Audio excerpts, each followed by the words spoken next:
We live?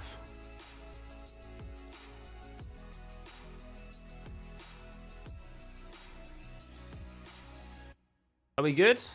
Are we rock and rolling? Oh, now it says excellent connection as well. Mwah, perfect. Now I just need chat to work.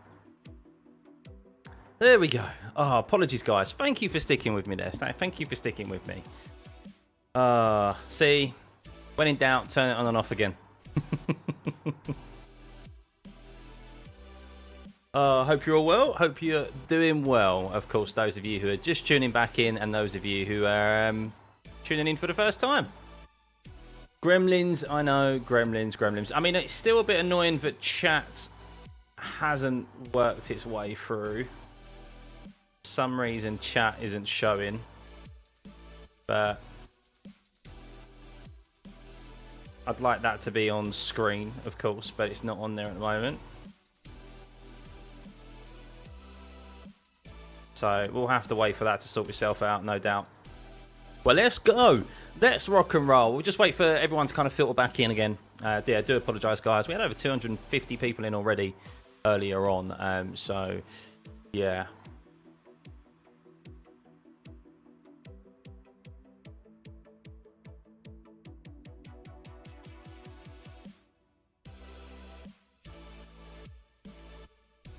How's Mrs. Stuffeyy? Yeah, she's good. She's just sleeping at the moment. She's sleeping while baby's sleeping. You know, you got to sleep. You got to catch up when you sleep when you can. So, is Lewis going to have to charge for the field? Well, he's going to have to try. He's going to have to try, but he'll probably fail miserably at doing so. But yes, thank you guys for tuning back in. Not entirely sure why chat is not showing on screen. I do apologise if there is a little bit of, I don't know, stuttering and so forth. I think it seems to be my end at the moment, not yours, so do not worry. But hopefully if you can hear me, and hopefully when the session gets underway, we have no issues. I did test my internet and everything seems to be okay, so I don't know, maybe it's just to YouTube. We'll see. Can't set up the live data just yet. But yeah, oh, baby Stuffeyy is here cheering you on. I'm awake now. She wanted the bottle. Oh, there you go. We back. Yes, welcome everyone. Oh, there we go, and chat's working as well. Yes, we are ready to rock and roll. Let's get going, guys. I need a full beard and a number 2 haircut. Give Rocket Powered Mohawk a run for his money. I think Mrs. Stuffeyy would cry if I came home with that look. The right time for Ham is to start on the hard tyres and one stop it. Yes. Well, shall we waste no more time and shall we get into the strategy options for today? Let's have a look because we're slightly delayed in that regard.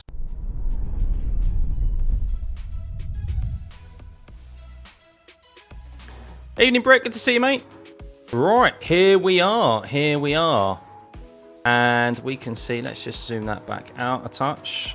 Here we are, and you can see there that we have a 2-stopper on our hands today, potentially. I now take the Pirelli strategy guide with a big pinch of salt now, ladies and gentlemen, primarily due to the amount of times we have seen a 2-stop be the primary option for a strategy, but it ends up being a 1-stop. And no doubt, I think we're going to see a couple of teams try that today, especially if we have no safety cars.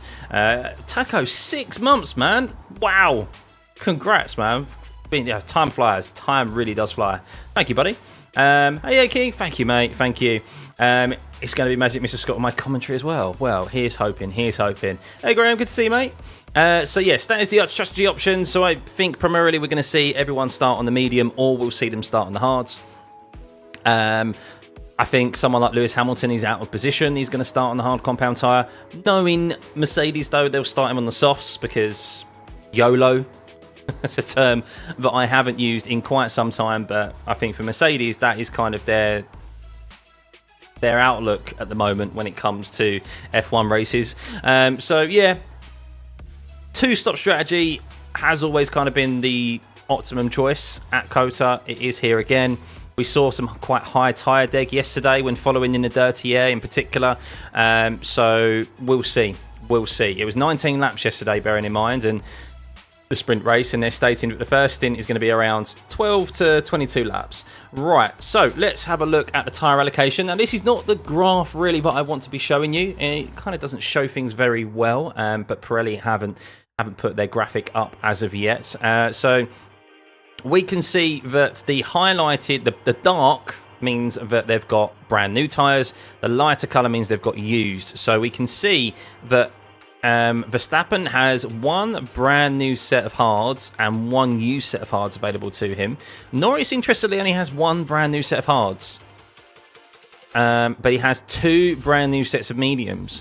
So could come into good use this afternoon. But I definitely think Verstappen is got the advantage when it comes to tyre allocation, because you can see he's got still two brand new sets of mediums available compared to, so he's sacrificed a set of softs so that he can maintain two brand new sets of mediums and have an extra set of new hards. And you can see there Sergio Perez the same as well. So potentially, depending on how good the hard compound tyre is, Red Bull might have pulled a blinder here with their strategy options, especially if it is a two-stopper. Yeah, but everyone is kind of pretty much like for like with their with tyres available.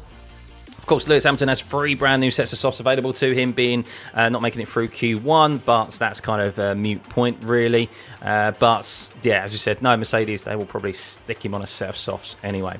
If Norris screws to start, Verstappen will keep driving. If Norris keeps the lead, then Verstappen will pit early or not, as I know SFA. Well, I think a lot of people are disregarding the Ferraris in this situation today, in this race. They were very strong yesterday, and Carlos Sainz was going good. He was going quick yesterday and arguably could have been on pole himself. And of course, we saw him have a strong sprint race. Charles Leclerc had a strong sprint race as well. So I think today, the Ferraris, starting on the second row, keep an eye out for them. Of course, Carlos Sainz, former pole position sitter here until we got taken out by George Russell into turn one, if you remember that. So he's also a driver who likes this circuit. So I think it's going to be a real intriguing race today. I don't think it's just going to be between Lando and Max. That's the narrative. That's the story because of the championship. But this race, Ferrari are well in it. Piastri may get involved, but he seems to have been well off the pace this weekend, so he might fall into no man's land. I think it's between four drivers today. I really do. It's going to be intriguing. It's probably why Norris used an old set for the sprint, giving him that free set. Maybe. Hey, James, good to see you, mate. You're braced to see Max absolutely send it into turn one. Yeah, we'll see. We'll see. Yes, guys, please hit that like and subscribe button if you haven't already. Let's see if we can get to 36,000. 36,000? 31,000. I mean, if we could hit 36,000, that'd be amazing. But 31,000, I'm realistic. I'm realistic. But yes, so that is basically that for today. Now, here's the important graphic. Are we going to see a safety car here?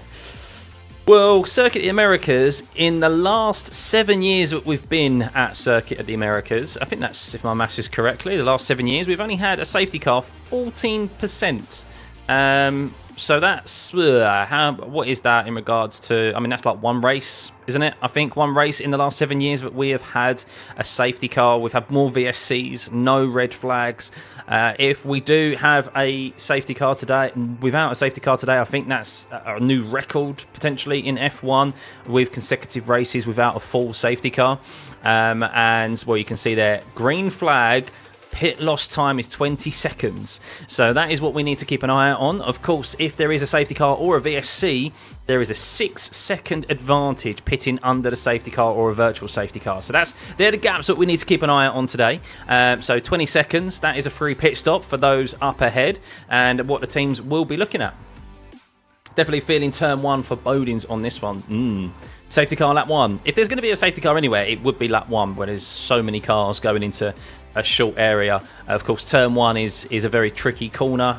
There's so much space. The racing line is a wider entry, of course, so it invites the moves on the inside, but then the drivers on the inside can't slow the car down. So that's what happened with Norris yesterday. He was able to just drive through the inside and get into P2 ahead of Leclerc. Was it Sainz or Leclerc? It was Leclerc, wasn't it? Ahead of Leclerc and ahead of Leclerc and George Russell. Sorry. Sainz is going to do what he did at T1 in my SFL race. Imagine. He's a bit more talented than that individual. Ferrari probably fight each other until the end and lose out on a great opportunity to win and get a first and second. Yeah, I mean, it'd be interesting.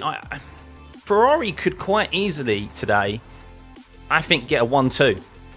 I think they really could secure a 1-2 today. So I think the early stages where there's so many cars around them, it's going to be about just gaining track position, and whoever gains track position will probably get priority when it comes to strategy. So we'll see. We will see. Oscar, car not feeling racy.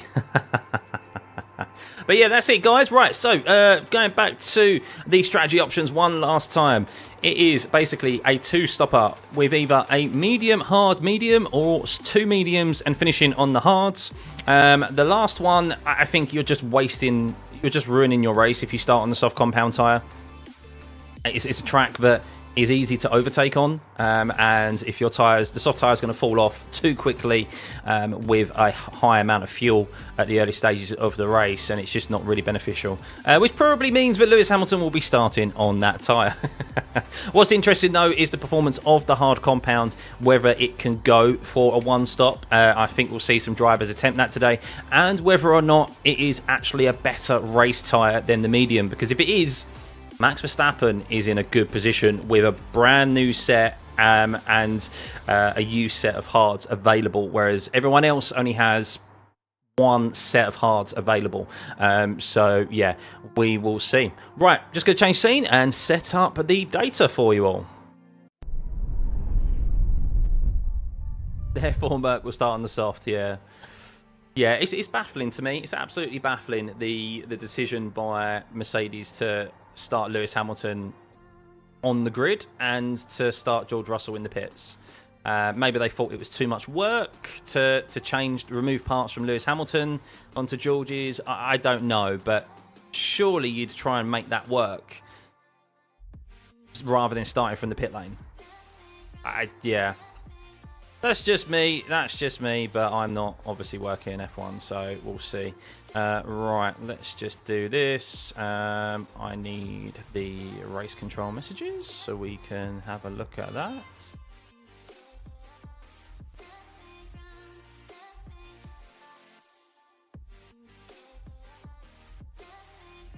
Right. I'm gonna look at track limits violations as well today, guys. I think that's important to keep an eye on. Of course, we saw last year that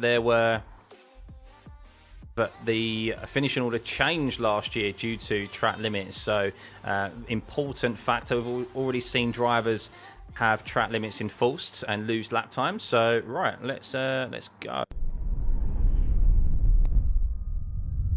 Norris will win. Bring the sponsor.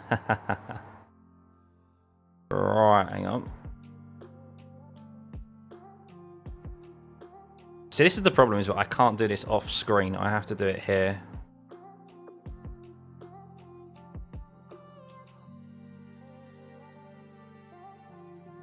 And then we can move this down here for the race start.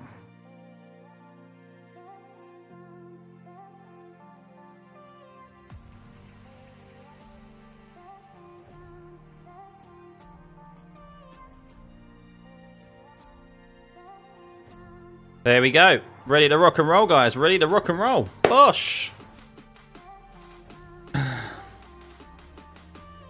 I don't know who Tegan Croft is, to be honest with you. Never seen Titans. But hope it goes well for you, mate. Hope it goes well for you. Be funny if nobody sets a time during the race because of off-track. Fireworks at the first corner between Max and Lando, letting the Ferraris through for a 1-2. Well, I think they're definitely going to get involved at turn one. They're going to be involved in this race. That is for sure. That is definitely for sure. So I'm really looking forward to it. It's going to be a cracker of a race. I kind of need that open, don't I, really? Because we're going to have potentially a two-stopper. So I have to make that slightly smaller so that we can put that there. And then we can move that there. Right, Bosch, ready to go. Ready to go. What are my predictions for today? I'm gonna go. I do think the Ferraris are really strong. From what I saw in the sprint race, I think the Ferrari is going to win this today. There was a poll, Camo. I do apologise. There was a poll of who would win this race, but it was on the other stream. So I'll run one more I'll run one more, just who will win. I'll run it again with 10 minutes remaining. And I'm sure everyone can get their votes in. But yeah, I do think a Ferrari's going to win this. I actually am backing Carlos Sainz. I just have a vibe behind him. I think he has the bit between his teeth. I think he looks good. And I think the Ferrari looked good as well. I think it very well could be a Ferrari 1-2. And I think Lando will beat Max today. But I think it will only be by maybe like one position. Sainz. That's my prediction, guys. But let me know here who you think is going to win out of, I think, the top four. Norris, Verstappen, Sainz, and Leclerc. Let me know. Sub count? Yeah, it'll be up. It'll be up. Yeah, I'm a bit flustered, George. A bit flustered. There we go. It's there. Behind. It'll go once the race start. I remove the race start. Max just needs to be ahead of Lando. That's all. That's true. Yeah, that's all Max's aim. Max, of course, wants to win every race he can, but yeah, he wants to just finish primarily ahead of Lando. Why is Max second? Because he qualified second. Will Lando hold on to P1 from the start? I think he will. I think Lando, look, you remember Singapore was a good start for him. I think he's got over that issue of race starts. I think he will. It's whether or not he'll hold on to the lead at the end of the lap, though, because there is overtaking opportunities here. We saw that yesterday. We saw that in the sprint race yesterday. Seen it in the past here at Circuit of the Americas. Of course, they do have to wait a lap before the DRS is activated. But yeah, I think Lando will lead, but the remainder of the race with tyre deg, with the potential maybe for a one-stop pit to be done as well. The fact that the Ferraris have got two cars there in the mix is big, massively big for this race, because they can split their strategy if they want to. That's to say, not to say that McLaren can't do the same as well if Oscar Piastri can stay on with the pack and also get a good start himself, but he has looked a little bit out of sorts this weekend. You can see Lewis Hamilton is in 17th. He's been promoted to 17th because George Russell, after his crash, is starting from the pit lane. And Liam Lawson had that 60-place grid penalty where he is now starting in 19th. So, reaction time will decide who will be ahead on turn one. Yes. Vote signs like you, so we win and lose together. Opinion on Lawson's practice race. I mean, he got racy. What I don't subscribe to, so I don't know if you guys have seen it, there's been a bit of beef between Fernando Alonso and Liam Lawson after the sprint race yesterday. Alonso was not happy with Liam Lawson with his driving yesterday, and to be honest, I've seen the footage and I don't think there's anything wrong with it. To be honest with you, I think he's raced within the letter of the law. He gave, apart from the initial first move, he gave Fernando Alonso room. He took to the corner as you're supposed to. If you're in the lead, technically it's your corner. And he defended from Fernando Alonso really well. And Alonso very much gave vibes of, why did they race me so hard? I was half expecting that comment to come over the radio from him in that footage. So yeah, he's got himself into he's got a hissy fit, and I don't see any reason for it. So. Liam Lawson has had to change a number of... He's changed his power unit, his ICE, he's changed so many parts on his car because that car, i.e. Daniel Ricciardo's car, has taken too many engines now. That penalty basically gets like amplified every time you go... every time you replace it beyond the allocation. So yeah, that's why he's starting in 19th. I better stick the kettle on. How did... 3 AM in the morning, I'm ready for Russell to not get any points. Well, you never know. Safety cars. Max won't attack the inside line. He'll dummy it and take the wide line for better traction heading towards turn 2. That is preferred line all weekend. Yeah, maybe. Yeah, maybe. It's going to be intriguing. It's going to be intriguing to see who takes what line, how they all get off the line pretty... I mean, we saw Lando yesterday. Started in P4 and he ended up P2. So that inside line is key. But of course, it's about the exit. So we'll see. I've said, Brownie, that I think it's going to be Carlos Sainz today. I think Ferrari are going to have a really strong race. I really do. Maybe spell Verstappen right. Oh, have I spelled it wrong? Oh, I apologise. Verstappen. You guys know what I mean. 46% of you think Verstappen's going to win this race today. It's pretty much neck and neck. Well, I say neck and neck. Verstappen's currently 11% ahead of Lando Norris. Such little faith, guys, in the Ferraris today. I'm shocked. I'm shocked. Such little faith. Don't think you want to race kind of. What? That's a pretty crazy penalty, even with having to change so much. That's 3 times. Yeah, I know. I mean, it basically guarantees that they start at the back of the grid. So yeah. And the reason he's not starting the reason he's starting 19th is because George Russell's starting from the pit lane. So whenever you start from the pit lane, you automatically are last because you have to join. You have to join the track after, obviously, the grid goes through. So. Norris needs to improve so much to become World Drivers' Champion. Just from the last 10 races, he has the dominant car, but he hasn't been able to utilise it to the fullest, like Max did last year. Yeah, I agree. I mean, you can definitely say that there's been areas this year, or races this year, where Lando should have done more. I do think that his race starts, the poor race starts, haven't been totally down to him, though. I did do a video on that. And I do think that McLaren haven't necessarily put their full support behind Lando this year. And he should be a lot closer with just McLaren's help and better strategy calls to bring him closer to Lando right now. To Max right now, rather than it be a 54-point gap currently as we speak. Predictions for the Haas drivers.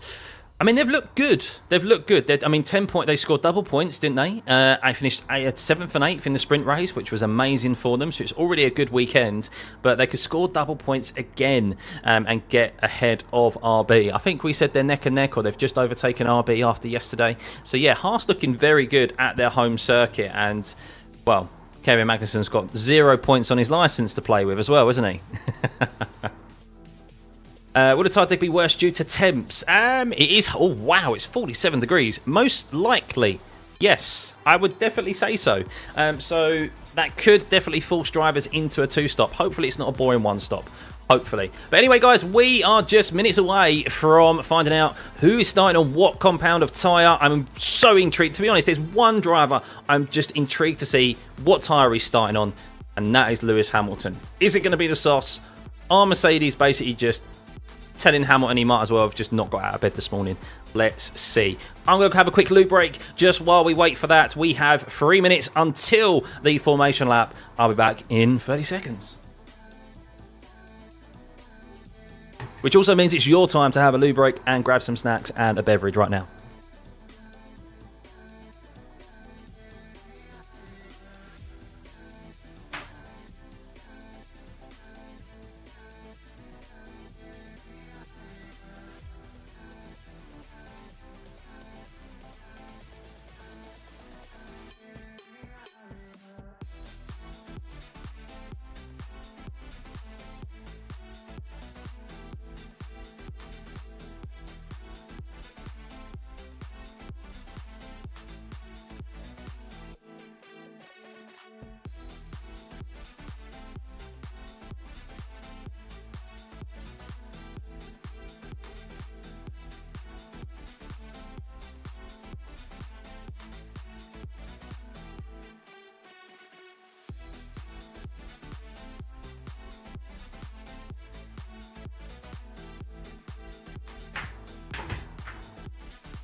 Oh, I'm back.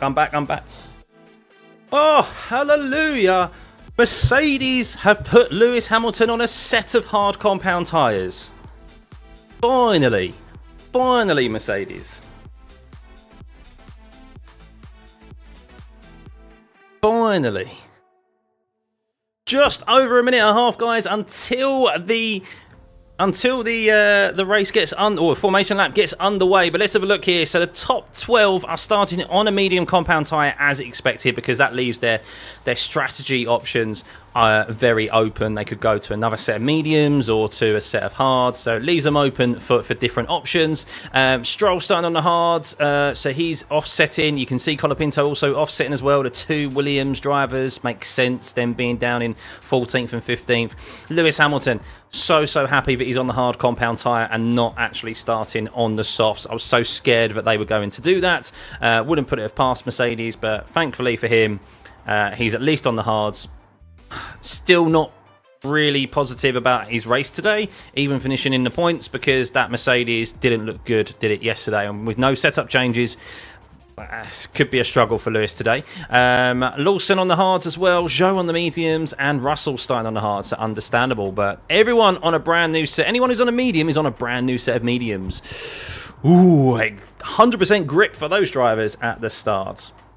As Lewis Hamilton says on the radio, damn, this is far back. I don't think he's ever started this far back at Circuit of the Americas. 5-time winner here, and he's starting back in 17th. Oof. McLaren definitely should have prioritised Lando, especially during the race that Lando was leading. Yes, yeah, we've spoken about that. Morning, Emily, good to see you. Evening, welcome everyone to this US Grand Prix, the true US Grand Prix. I know we have 3 now, Miami and Vegas as well, but this has been on the calendar for 12 years now? Is this the 12th year? Was it 2012? I think Circuit of the Americas was first introduced. At least 10 years we have been coming to Circuit of the Americas, and what a circuit it is. So here we go. The formation lap is underway. Here we go, ladies and gentlemen. Welcome into the stream. Welcome to this watch along once again. The first of a triple header, of 2 triple headers to end the season. We then head to Mexico next week. Then the week after, we head to Interlagos, Brazil. Then we have a week's break where we then head to Qatar,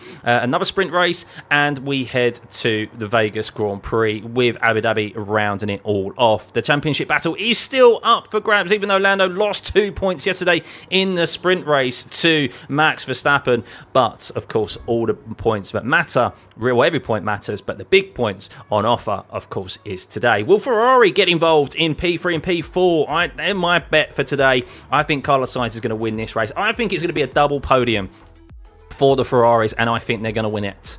I really, really do. Could be wrong, of course, but I do think the top 4 are going to provide us a real interesting race today here at the Circuit of the Americas. Welcome everyone. It's always great to see where you are from across the world. If you haven't hit the like and subscribe button yet, please do. Over 1,500 of you here in for this stream.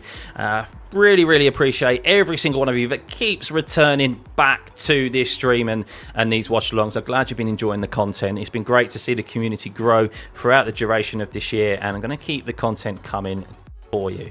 So, Lando needs to slow down his formation lap. Yeah, he needs to a little bit, doesn't he? He's going quite pacey, Lando. Of course, he is out on pole position, which is great, but he is going to be the first driver to get in his grid slot, and the longer you're in your grid slot, the cooler your tyres get. But maybe this is Lando's strategy to get some temperature in the tyres. Of course, the quicker you go, the more temperature are in your tyres compared to when you are going slower. But yes, a bit of a gap between him and Max Verstappen and, well, the rest of the field at the moment. But as Lando is approaching the last corner and will be lining up on his grid slot, let's have one last run through your grid for the US Grand Prix today. It is Lando Norris in pole position with Max Verstappen lining up alongside him in P2. An all Ferrari second row in P3 is Carlos Sainz and Leclerc in P4. Oscar Piastri, who's got some work to do today. It's been a bit of a poor weekend for him, looking slightly off the pace of his teammate and Max Verstappen in P5. Pierre Gasly, definitely the star performer this weekend thus far, maybe outside of Max Verstappen, in P6. Unbelievable qualifying from him yesterday. Fernando Alonso, after recovering from a poor sprint race, is in P7. Magnussen in 8th. Haas looking for another points finish, another double points finish here with Hülkenberg starting in 11th. Perez in 9th. Tsunoda in 10th. Hülkenberg we just mentioned in 11th. Esteban Ocon is in 12th. Stroll starting on a hard compound tyre in 13th. The 2 Williams, split strategy for them. Albon on the mediums in 14th and Colapinto on the hards in 15th. Valtteri Bottas in 16th. Lewis Hamilton, without any setup changes, surprisingly to everyone, is starting on the hard compound tyre in 17th. Zhou Guanyu is in 18th. Liam Lawson, with that tremendous 60-place grid penalty for power unit changes, is in 19th. And George Russell, after that crash in qualifying yesterday, has broken part Ferme rules and is starting on the hard compound tyre from the pit lane. But here we go, guys. Moments away from the US Grand Prix. Who's going to lead into turn 1? We saw Lando make up 2 positions from P4 yesterday. Will we see the same again today from anyone slightly behind the top 2? Right, Liam Lawson lining up on the back of the grid here. Moments away. It is going to be lights on and seconds until we have green lights. And away we go as they head down to, up to the first corner for the first time. A big incline down into turn 1. Looks like Lando's got a good launch, but how late on the brakes will be Max Verstappen, as Hamilton's already made a position there, as has Fernando Alonso. It seems like Lando Norris has lost a position to Charles Leclerc. There's a yellow flag, as it seems that there's lots of changes there from drivers. Lewis Hamilton's up 5 positions. Also, Esteban Ocon has spun, and there's a yellow flag into the turn 1. But Charles Leclerc from 4th place is in P1. Lando Norris has gone from P1 to P4, and that's a terrible start from Lando Norris. Carlos Sainz is in P3. Piastri is in P5. Magnussen, Perez and Tsunoda have made up positions. Fernando Alonso made a great start, but it seems that Alonso has lost 3 places. I'm watching the replay here of the start to see exactly what occurred, but it is Leclerc from Verstappen from Sainz. So let's see what happened. Lando Norris made a great start. He covered off Max Verstappen, but what happened? And Max Verstappen ran Lando Norris out of room. I don't know why Lando gave Max Verstappen the room. He should have covered him off a lot sooner. And basically, Charles Leclerc has done what Lando Norris did yesterday in the sprint race and slotted through the inside while the top 2 were focused on each other. Unbelievable there. Carlos Sainz is all over the back of Max Verstappen right now through turn 15. We see him make a few moves yesterday, but Lando Norris should have done better there to cover off Max Verstappen. He left enough room for Max to slip up the inside, even though he got a much better start. Poor decision making there by Lando Norris in the first corner of this race. But Lewis Hamilton has made 5 places up in the first lap. Unbelievable there from Lewis Hamilton. Not seeing exactly what happened with Esteban Ocon with his spin. George Russell is up into P19, of course, gaining position on that spin from Esteban Ocon. But it is Charles Leclerc from Max Verstappen, from Carlos Sainz in P3, Lando Norris in P4, Piastri P5, Gasly P6, Magnussen up a position into 7, Tsunoda up into P8, and Sainz is all over the back of Max Verstappen from what I saw earlier on through turn 15, which has allowed Charles Leclerc to make up a bit of a deficit here on Max Verstappen and a pull away, importantly, out of that DRS. But if you see the replay, guys, Lando Norris, poor decision making again, just allowing Max Verstappen the room to go on the inside. He missed the apex because Max was there, and Max did typically what he is allowed to do, a typical Max move where he forces the driver out of circuit because technically he's ahead at the corner. But Sainz, with DRS open, he's on the charge. Is he going to be able to get past Max Verstappen down into turn 12? He's late on the brakes. He's got the bit between his teeth, and he's not able to get past Max Verstappen right now. He's all over the back of him, though. He's felt confident through this last sector all weekend. And here we go. Max is on the defence from Carlos Sainz. He's going to go for a move. Carlos Sainz looking for a move through turn 15 again. Max has to go defensive, and that's allowed Verstappen, and that's allowed Charles Leclerc some more room, more breathing room from the Red Bull driver. And Lando Norris has already fallen back to 1.4 seconds behind Sainz and Verstappen, and this is not a good start for Lando Norris. Or is he already gone into that tyre saving mode with only 2 laps completed in this race? But wow, a yellow flag. We have a yellow flag. Lewis Hamilton's off. Lewis Hamilton is off through turn 19, the same corner that George Russell lost it at yesterday. And Lewis Hamilton, after making 5 positions at the start of this race, has gone. What has happened here? He's not moving. Has he had the same issue? Has he had the same crash that George Russell had yesterday? Is this an issue with the setup of the Mercedes car? This is drama here in the early stages of this US Grand Prix, ladies and gentlemen. What has happened to Hamilton? He's not moving, which indicates to me he's gone off in the gravel, that he is beached, he is crashed. I'm waiting to see TV coverage of exactly what has happened.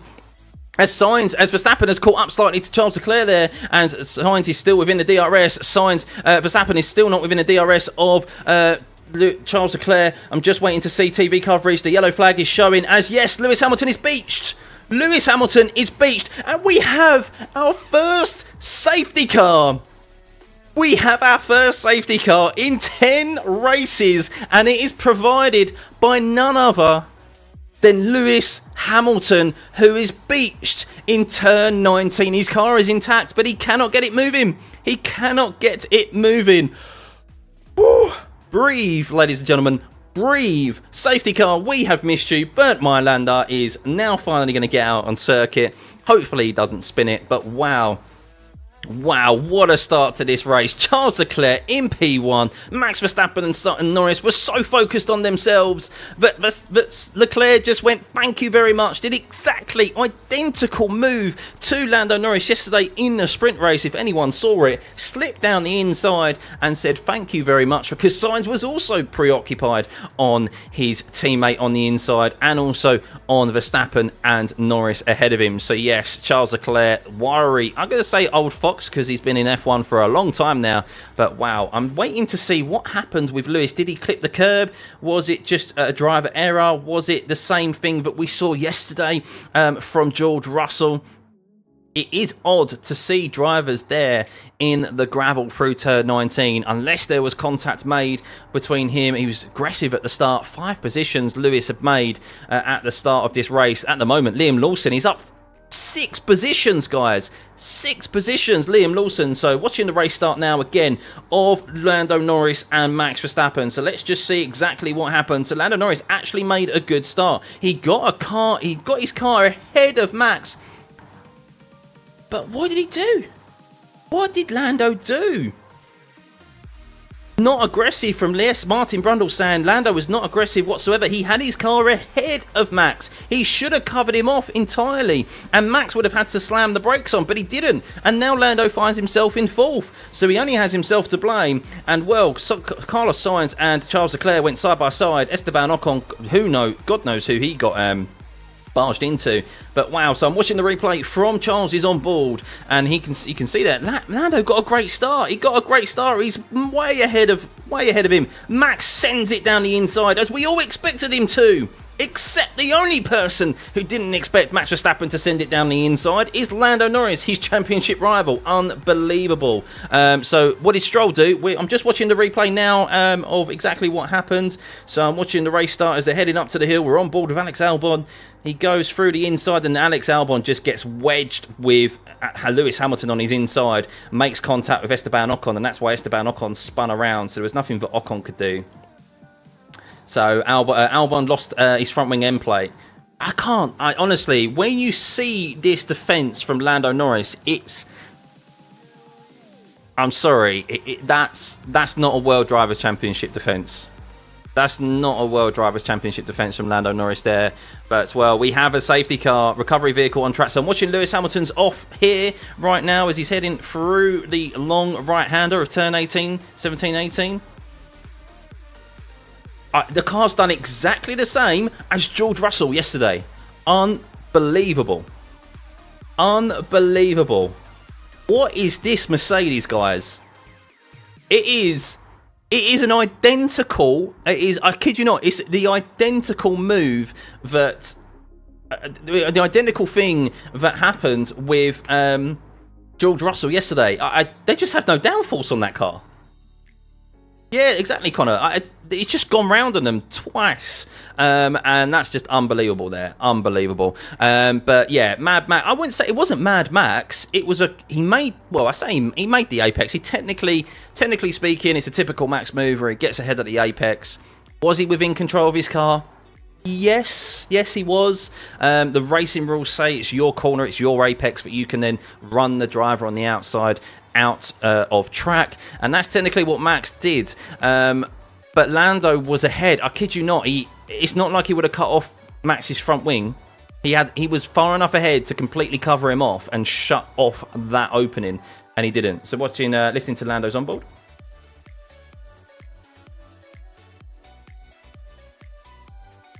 As Norris is saying, he clearly pished me out. He had no intent to make the corner. So Norris is not happy. McLaren are trying to speak to the referees, shall we say, to the stewards. So maybe that is going to be... is that going to be investigated? I don't think so, as it seems. The safety car is going to be in this lap. So as we are about to restart this race, guys, Charles Leclerc is your leader from Max Verstappen. Carlos Sainz is in P3. Lando Norris, after, being run out of room at the first corner and leaving the door open for Max Verstappen, is in P4.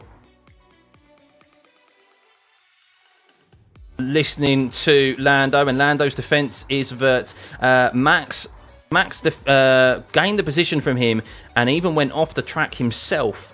So maybe that's where they're going to try and hope that the position is re-given. But we'll see, we'll see. Yes, Norris in P4, Piastri P5, Gasly P6, Magnussen in P7, Tsunoda in P8, Perez P9, Alonso P10, Hulkenberg 11th, Stroll 12th, Lawson 13th, Zhou 14th, Colapinto 15th, and I'm just watching the replay now. Oh, I tell you what, Lando actually has a bit of a case. Lando does have a bit of a case there with Max Verstappen, with technically being run off the circuit, but I don't know. I don't know. We'll see. We'll see. But if it is, it'd only be a 5-second time penalty. Right, Charles Leclerc is going to lead this race. So, safety car is in. He's going to have to wait. When's he going to go? When is Charles going to go? He's gone. Charles is gone. There's no DRS. We have to wait another lap now until DRS is reactivated. And it is Charles Leclerc from Max Verstappen. But has Charles gone too early? This is the thing here. There is an overtaking opportunity down into turn 1. Remember, sends are doable here down into turn 1. And does Max Verstappen go for it again? No. Charles Leclerc seems to be okay, but he has already locked up there once before in the few laps we have done. And Max is all over the back of Charles Leclerc, it seems, through the first sector. It's important that Carlos Sainz is able to stay with the Red Bull driver and put some pressure on, as Lawson makes up another position here. 7 places in the first 6 laps of Liam Lawson's return to F1. Full race return. I know it was a sprint race yesterday, guys. Great going for Liam Lawson at the moment. Lando Norris not able to overtake Carlos Sainz there, and Piastri's already lost a little bit of time to Lando, and he's outside of that DRS zone. So let's see, Max Verstappen, can he stay close and even without DRS get past the Ferrari of Charles Leclerc down into turn 12? It seems that he lost a bit of time under traction through turn 11, and we can see that Stroll has dropped down to turn 19th place. Lance Stroll is struggling. Lance Stroll seems to have an issue on his car, potentially. Not gone well here, of course, in the past at Circuit of the Americas, and he is currently dead last with Lewis Hamilton currently retired from this race after beaching himself through turn 19. Mercedes must be ruined not making setup changes to that car. Here we go. Look, Charles Leclerc has pulled out a 1.2 second gap on Max Verstappen. So what's going to be interesting here today is that Max Verstappen, unlike the sprint race yesterday, is not in clean air. He's following the dirty air put off by that Ferrari. And, well, Carlos Sainz, we saw him in the dirty air yesterday, and he handled it very comfortably as the fastest lap of the race for Charles Leclerc on that race restart. DRS will now be activated this time around, I believe it is, on the race restart, or on the... yes, it will be this time around. DRS enabled, as you can see there from the top right hand of your screen. And importantly for Charles Leclerc, he's got ahead of Max Verstappen by 1.2 seconds. And it's as it was before the safety car, guys, where Sainz is now within the DRS of Max Verstappen. There's lots of wheel-to-wheel racing happening here, by the way, and lots of drivers having to back out through that slow section. Lance Stroll ahead of Alex Albon after he lost the position there earlier on. But you can see all aboard the Piastri train, it seems, at the moment, as Pierre Gasly has had another track limits violation. He's had one track limits violation at turn 20 at the moment. But here we go. Let's see if Sainz can gain on Max Verstappen. He did make a send earlier on and forced Max Verstappen to go wide down into turn 12. And, well, Sainz not close enough right about now, but we do know that the Ferrari of Sainz likes turn 15. He made a couple of overtakes there yesterday, as Alonso's lost another position down in P11. 4 places down at the start. Fernando Alonso, not a good start from him currently in this race. And guess who's behind him? Oh, his favourite man of the moment, Liam Lawson, is right behind Fernando Alonso. Will we see a return of the spiciness now after yesterday? Let's see. Charles Leclerc, though, is your leader from Max Verstappen, from Carlos Sainz. Lando Norris already dropped back to 2 seconds from Carlos Sainz, maybe thinking about tyre saving already at this stage of the race. It is a long race, 49 laps remaining. It is a hot surface as well, 47 track temperature. That is very hot and no doubt going to lend itself to a 2-stop strategy today. So managing your tyres in this early phase of this race could be key. So how long will Sainz be able to sustain this attack on Max Verstappen? And maybe not for too long, as he's already dropped back to 1.2 seconds. But as it currently stands, Max Verstappen would be increasing his championship lead over Lando Norris He did it yesterday with 2 points in the sprint race, but it will be even more today with him finishing in second and if Lando was to finish in fourth. Aston is over this year. Next year, yes, yeah. They've kind of ruled out this year already. Lots of track limits violations coming in though. Lance Stroll already has 2 track limits to his name. Gasly has been noted, as has Lawson, as has Colapinto. So maybe we'll see some 5-second time penalties dished out in this race today. Verstappen 1.5 seconds behind Leclerc. He's quick through the first sector, Verstappen, as he has been pretty much as he was in qualifying yesterday, the fastest man through the first sector. But of course, we know that pole position was faulted by the crash of George Russell. And as of a George Russell update, down in P16 at the moment as he started from the pit lane.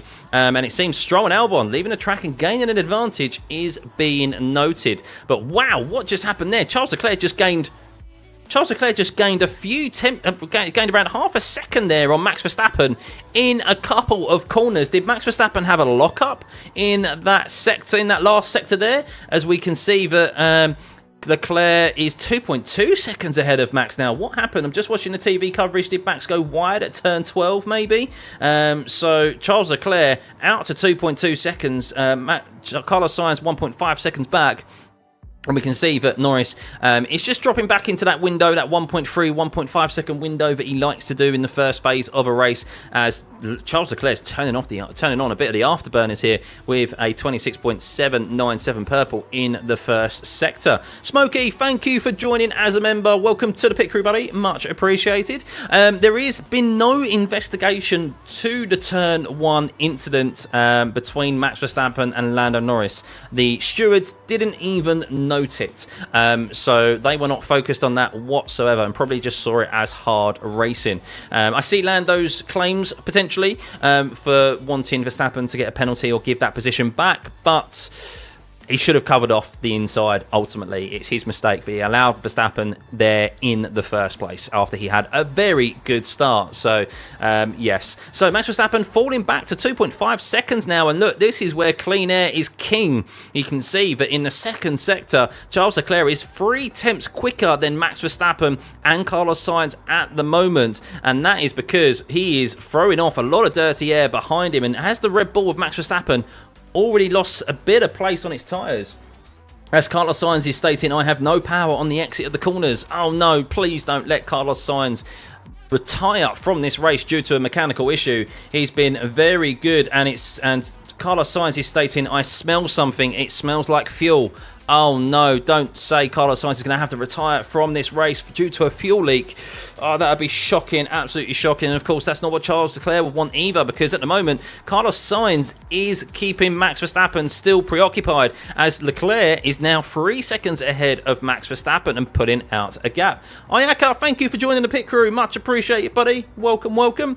Thank you, everyone who keeps tuning into these watch-alongs. If you could hit that like and subscribe button, it'd be much appreciated. There was a brief yellow there in Sector 3, but it got removed, it seems. As Sainz is stating, it smells a lot like fuel in the car, guys. He's okay at the moment. He's still 1.4 seconds behind Max Verstappen. But of course, if he is leaking fuel, that is a big safety concern, and also that means that he won't have enough fuel to finish the race. So we'll see and keep an eye out on those radio messages from Carlos Sainz. But at the moment, Leclerc is gaining on Max Verstappen and putting out a gap of 3.1 seconds. Carlos Sainz 1.4 seconds back. As we mentioned, Lando just sitting in that window, as it was Zhou Guanyu who spun at turn 1, by the way, which is why there was a yellow flag briefly.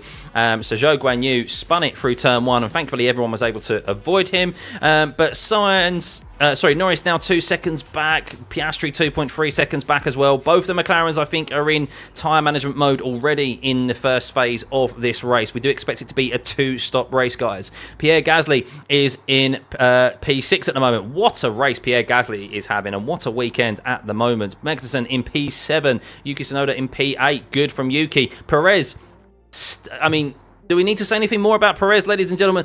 Perez, P9, unable to make positions up on Yuki Tsunoda and Kevin Magnussen and Pierre Gasly ahead of him. Not good from him. George Russell up into 15th. Liam Lawson behind Fernando Alonso. I'm intrigued to keep an eye on Fernando Alonso and Liam Lawson's battle, of course. And Alonso was not happy with Lawson's racing yesterday in the sprint race and actually threatened to return the favour to Liam Lawson. So, yes, Liam Lawson getting under the skin of the veteran Fernando Alonso. Goober, thank you for becoming a member and welcome to the pit crew. Much appreciated, buddy. Welcome, welcome. So, that gap at the front, by the way, Charles Leclerc 3.7 seconds ahead of Max Verstappen. Is this Max just letting him get away, or is this the fact of Max Verstappen is Max letting Leclerc get away by managing his tyres, or is this just genuine pace advantage that the Ferrari of Charles Leclerc has over Max? We will see. Time will tell. Mediums might start pitting soon. Yes, so the pit window was from lap 12 to lap 20, I believe it was, if my memory serves me correctly, guys. So we could see Pitters, and Liam Lawson gets ahead of Fernando Alonso. They're actually side by side, Fernando Alonso and Liam Lawson, the two drivers who went at it yesterday, who Fernando Alonso was not happy about. Will Fernando Alonso come back at the New Zealander? Liam Lawson returning after a year, and Liam Lawson has been able to hold on to that position down into turn 15, and Liam Lawson is up 8 positions. Yes, you heard that correctly. 8 positions. Liam Lawson, after a 60 place grid penalty, is up into at the moment. Unbelievably, Liam Lawson is doing well. Max Verstappen is 4.2 seconds back from Charles Leclerc now. Charles is 0.7 of a second quicker than Max Verstappen. So is this pace advantage of Leclerc, is he using his tyres too early? This is the concern I would be having right now about Charles Leclerc. Is he pushing too hard too soon? Or is it just genuine pace advantage that he has, and he's in a comfortable range right now in clean air ahead of the Red Bull of Max? We will see, guys.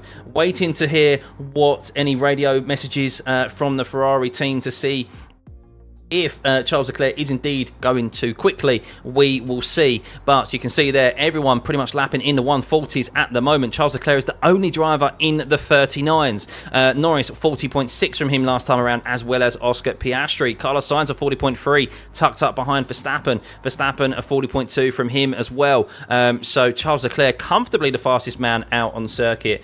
So we will see. So just watching the replay of Liam Lawson's move on Fernando Alonso down into turn 12, and a nice clean move on Fernando Alonso. Surely Fernando can't have anything to moan about there. He tried to come back at him, and Fernando, he tried to keep his nose in Fernando, and no doubt he'll be on the radio not happy about Lawson stating, I wasn't left enough room there. We will see.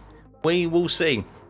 So Charles Leclerc, another 39.4 from Charles Leclerc there. Wow, unbelievably quick from Charles Leclerc. 0.6 again, at 0.7 quicker than Max Verstappen in P2. That is crazy, absolutely crazy right now. Did we just have another membership? No, I just think it was just subscribe with Prime. Subscribe with Prime. I don't even think I'm streaming on Twitch right now. If I am, hello guys, hello. I think I'm YouTube only at the moment. Going to be super boring race that should just televise the battles further down the field, which coincidentally I'm doing right now. Yes. It's not so much this is a boring race, it's the fact that we are in the first phase of this race. Tyre management is a factor here this weekend. We saw it in the sprint race. We can see that the track temperature is the hottest it has been all weekend on a brand new track surface. So a 2-stop and managing your tyres is going to be key. But I'm so surprised right now of Charles Leclerc's pace. I'm impressed by it, but I'm also a little bit concerned. Is he pushing too quickly? We will see. We will see. George Russell in P15, starting from the back, from the pit lane. He's going to have a move on Valtteri Bottas now, potentially with the DRS open. Fernando Alonso is losing time to Liam Lawson, who Liam Lawson now has his eyes set on Nico Hülkenberg and is one position away from the points while starting in 19th. And as we suspected right there, George Russell, an easy overtake on the former Mercedes driver of Valtteri Bottas in the Stake F1 car. Russell now up 6 positions into P14. Colapinto update. He is up 2 positions into 13th. Of course, Albon getting stuck in the middle there of a lunging Lewis Hamilton and of course Esteban Ocon into the first corner. Lost his front wing, which is why he's had to take another pit stop. Hang on. Who was that talking about? Not entirely sure who that was about. But yes, Max Verstappen finally getting down into the 39s last time around. A 39.9 from him. And Charles Leclerc improving again. A 39.399. As Leclerc's engineer is told, if you keep the gap to Verstappen, we are happy with plan A. Our baseline is still plan B. And he says, I probably want plan B or plan C. Ooh, we will see. We will see. Russell sent Bottas, did he?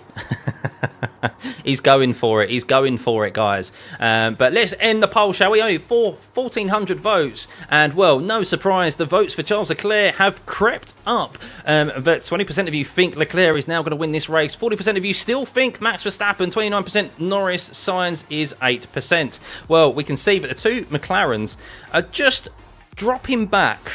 Norris is dropping back quite considerably, bearing in mind, as George Russell's now got another move done on Colapinto.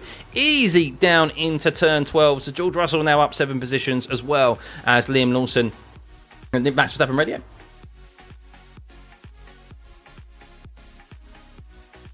As Max Verstappen's engineer is told, we've just found a little bit of an issue with the car this stint. We'll sort it out in the stop. So, is there something stuck in the car? Is there something wrong with the wing angle potentially that is causing Max Verstappen's drop in pace? But he is still quicker than Carlos Sainz and Lando Norris and Oscar Piastri. He is just slower at the moment, considerably, to Charles Leclerc, as Lance Stroll has 3 track limits violations, by the way, right now, and one more, and he will have a 5-second time penalty. Zhou pitted too early. Look, let's be honest, Zhou Guanyu is in a race of his own rather than everyone else, as is so often the case at the moment. But we should see the medium runners come into the pits any time now. Overtakes are possible. That is the difference here at other circuits. So that is why we are seeing potentially drivers stay out there longer, because they can get overtakes made. Of course, clean air is still king, and doing I still think the undercut here will be quite powerful. So we'll see who decides to pull the trigger first and get into that clean air.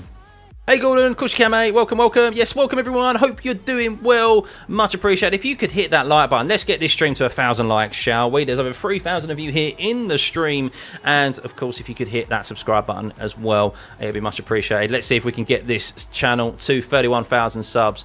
Big thank you to those of you who keep tuning back into these streams. I really, really appreciate it. Of course, this is the first race of our triple header, and there is a 5-second time penalty for George Russell, forcing another driver off the track. I assume that is for Valtteri Bottas, and George Russell has been given a 5-second time penalty. Colapinto picks up his second off track as well. Alex Albon also has just picked one up, and yes, there we go.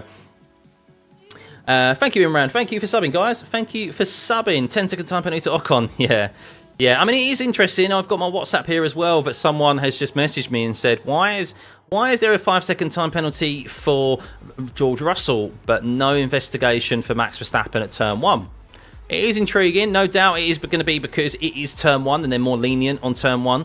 But, yeah, it is a fair point, you would say. Valtteri Bottas into the pit, so he is kind of, other than his teammate, the first guy to pit. And we'll see if anyone decides to respond to that, but it is only a stake F1 car, and no doubt most of the other teams are not looking at them as competitors today. But Max Verstappen, that gap to Charles Leclerc has increased again to 6.6 seconds, and you would say at the moment Charles Leclerc is in, no pun intended, pole position to win this race. Of course, it will depend on if there is any more safety cars. This advantage that he currently has could be wiped out, and he might not have enough tyres left. But of course, at this early stage in the race, you would have to try and build up a gap, especially to Max Verstappen, as Lance Stroll has got his 4th off track in the space of 16 laps, guys. Wow. George Russell on the attack of Fernando Alonso. We've seen those two go side by side plenty of times, so let's see how, hang on. They were just saying, actually, Valtteri Bottas could have got out of that through turn 12, but if you keep your foot in it and you don't back out, basically you can ensure your rival gets a penalty, so that's intriguing. Perez has finally got ahead of Nico Hülkenberg earlier on in the race. I did miss that. Apologies. He is in 9th place. He's struggling to get past Yuki Tsunoda, and of course Kevin Magnussen not further up the road as well. as George Russell is being informed he's got a 5-second time penalty for forcing Valtteri off the track. And George Russell is aghast at that 5-second time penalty. Interesting. Right, let's head back up to the top. 7 seconds that gap now to Charles Leclerc and Max Verstappen. Carlos Sainz is 2.1 seconds, 2.2 seconds back from Max Verstappen. We'll see, hopefully, that issue that Sainz was reporting of smelling fuel in the car isn't too big of an issue, or it actually is just... Hopefully it's nothing whatsoever and the car can continue and he can finish this race. Lando Norris in P4 at the moment. It looks like he might be gaining a bit of time now. Well, no, last time I was around was a 40.3. He's just kind of in a window at the moment. As Toto Wolff has come onto the radio and said, Toto Wolff has come on the radio and said to George, total joke, George. Not sure how that's a penalty. Sorry, got a bit tongue-tied there, guys. But yes, it does seem to be...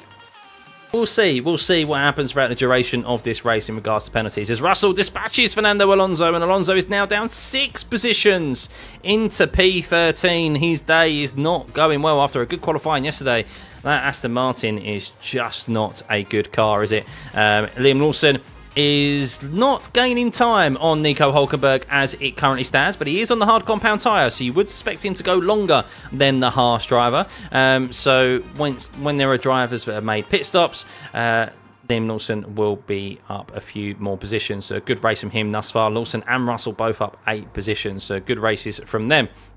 Perez has finally got past Yuki Tsunoda as Kevin Magnussen is into the pits. So here we go. Kevin Magnussen from 7th place is diving into the pits on the mediums. Where is he going to come out? It looks like Magnussen will come out behind Albon. He's going to come out into some clean air ahead of Valtteri Bottas, which will be good for him. We'll see if anyone responds to that. Is anyone going to respond to Kevin Magnussen? We'll see if that pulls the trigger for Yuki Tsunoda. No doubt Perez won't respond. We'll see if Pierre Gasly does. I think Pierre Gasly had a bit of a gap actually over Kevin Magnussen. Pierre Gasly is going quite nicely at the moment. He's got a 3.5 second lead over Sergio Perez. Update on the leaders. Charles Leclerc still the only man in the 39 second range. Well, I say that. Norris and Piastri have just got a bit of a move on. They've just done their first sub 140 second lap I have seen for quite some time. So maybe now this is the phase of the race where Norris and Piastri are starting to use up their medium tyres. So let's see. A lot of radio chatter about tyre health. Yes, no doubt, no doubt. I mean, it's a 47. The track temperature is increasing. You can see that started at 47 degrees. It's now up to 47.6. It's the hottest track temp we've seen this weekend. And, well, with a brand new track surface, tyre deg is high. So it is going to be a 2-stop, I suspect.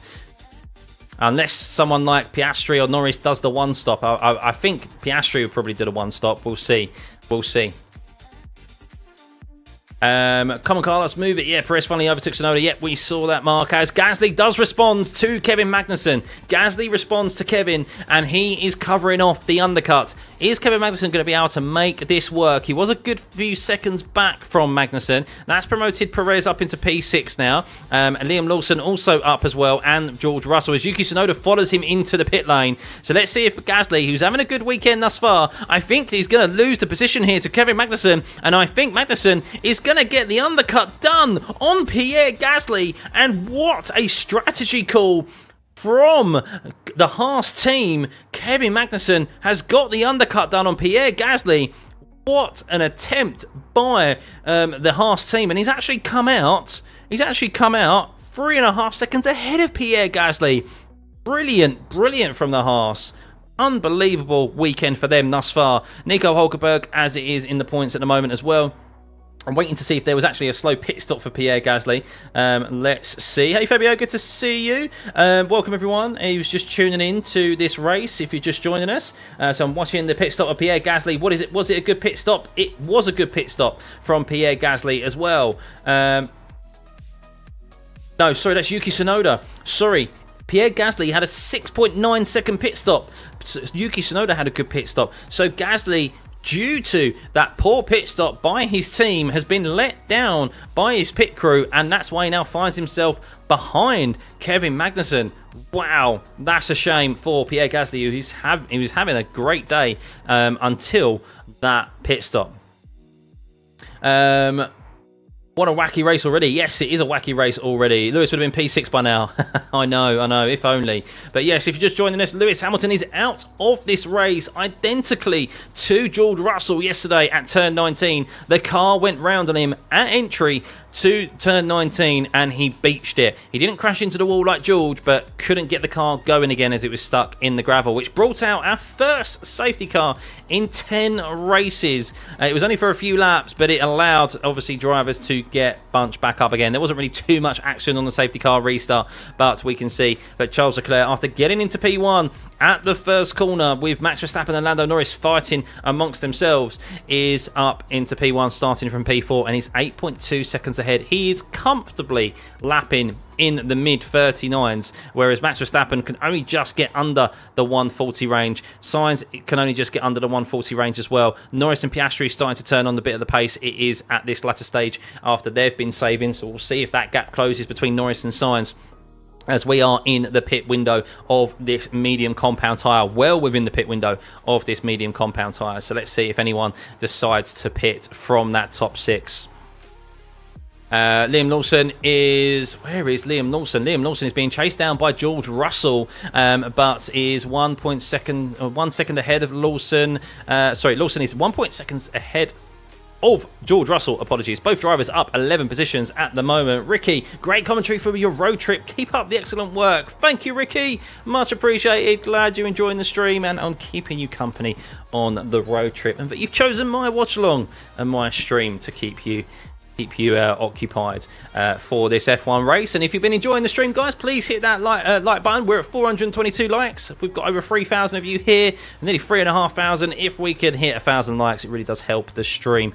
And yeah, we'll be back, of course, for the next weekend where we have the Mexican Grand Prix, and then the weekend after we have another sprint race and the Brazilian Grand Prix at Interlagos, which is one of the best races on the calendar. It should be the last race of the season, but hey ho, money talks, unfortunately. But no drivers in the top 6 pitting yet. Radio from Piastri. Tyres still feel quite good. The graining has cleaned a bit, so it looks like they've worked through the looks like they've worked their way through the graining phase, and that's now we're now starting to see a bit of a pace pickup and an improvement in the lap times of the McLarens, who are now comfortably in the 39s. So Lando is nearly within that 3 second, just under that 3 second range to Sainz, which he hasn't been within for quite a few laps. Leclerc is increasing his advantage over the rest of the field. 9 seconds that gap now is to Max Verstappen. He is just comfortably quicker than everyone else, at least 3 tenths quicker than the next fastest car, as George Russell gets ahead of Liam Lawson down into turn 12. Multiple overtakes for George Russell today thus far on the hard compound tyre. He does have a 5-second time penalty that he will have to take at his next pit stop. He is on the hard compound and he is in P8, as we have Carlos Sainz in the pits. Sainz is in the pits. So Sainz from P3 is the first driver in the top 5 to pit. He is getting away from the rear wing of Max Verstappen. His teammate is up there in P1, 10 or so seconds ahead of him. But Sainz comes out ahead of Sergio Perez. A good pit stop there from Ferrari. And he's on the hard compound tyre. He will be under attack briefly from Sergio Perez, who does have his tyres up to temperature. But Sergio Perez's tyres are 21 laps old compared to Sainz, who will have brand new sets of hards. So we'll see how Sainz does in regards to lap time. And we'll see if anyone responds to that. Will, importantly, Max Verstappen respond to Carlos Sainz? Ultimately, he wants to finish ahead of Lando Norris today. That is where the championship battle is. But last time around, Lando, working his way through the graining phase, saving his tyres, is now turning on the afterburners. It seems a 39.474 from him last time out, a personal best in this race, a green lap from him. So let's see how Lando Norris closes the gap to Verstappen. He can see that Max is up ahead. It is noted by the engineer of Max Verstappen GP that they do have an issue with the car at the moment that they're going to try and sort out in the next pit stop. Maybe that potentially is something stuck within the car that is causing some aerodynamic drag, or maybe there is a front wing change that they need to make. We will see. Max Verstappen, is he into the pit lane? Is he responding to Carlos Sainz? No. Max Verstappen stays out, and Carlos Sainz has just gone fastest in the middle sector on that brand new set of hards. 12 seconds, under 12 seconds back from Oscar Piastri. So we'll see how good Ferrari is on that hard compound. And what's also good for Charles Leclerc is that this is almost a guinea pig situation for Carlos Sainz, because Carlos Sainz can gather the data to see how good that hard compound tyre is for Charles Leclerc, whether he wants to do a one stop, whether he wants to do go onto the medium compound tyre next and wait for the hard tyre at the end, or get rid of it now. We will see, but Sainz seems to have switched it on pretty well as he's gone fastest purple in the last sector. Also, he's taken out half a second in that last sector alone on Oscar Piastri from what I saw. Fastest in the first sector from Sainz. So yes, the hard compound tyre, brand new, is working well as it currently stands. The gap between Verstappen and Norris is coming down. A 39.5 for Verstappen, for Norris last time around, whereas Verstappen was a 40 flat. So half a second Norris just took out of Verstappen in that last lap alone, and he's also taken a 10th out of him this time around as well. And he's taken out half a second in the second sector over Max in the middle there. So Verstappen struggling a lot in the middle sector. Lando's made up 6 tenths here, as Norris is saying he's okay, I believe, on the radio, if I interpreted that correctly. But Norris gaining tremendously on Max Verstappen right now. Will Max come in and pit? Are they going to pit him? No, he stays out even longer. Maybe they're just going to wait for Norris to catch up to the rear of him and then pit. A 39.8 for Norris compared to Verstappen's 40.4. So 6 tenths gained in that last lap alone. Carlos Sainz is 10.5 seconds back from Piastri. He's eating into that gap on Oscar Piastri.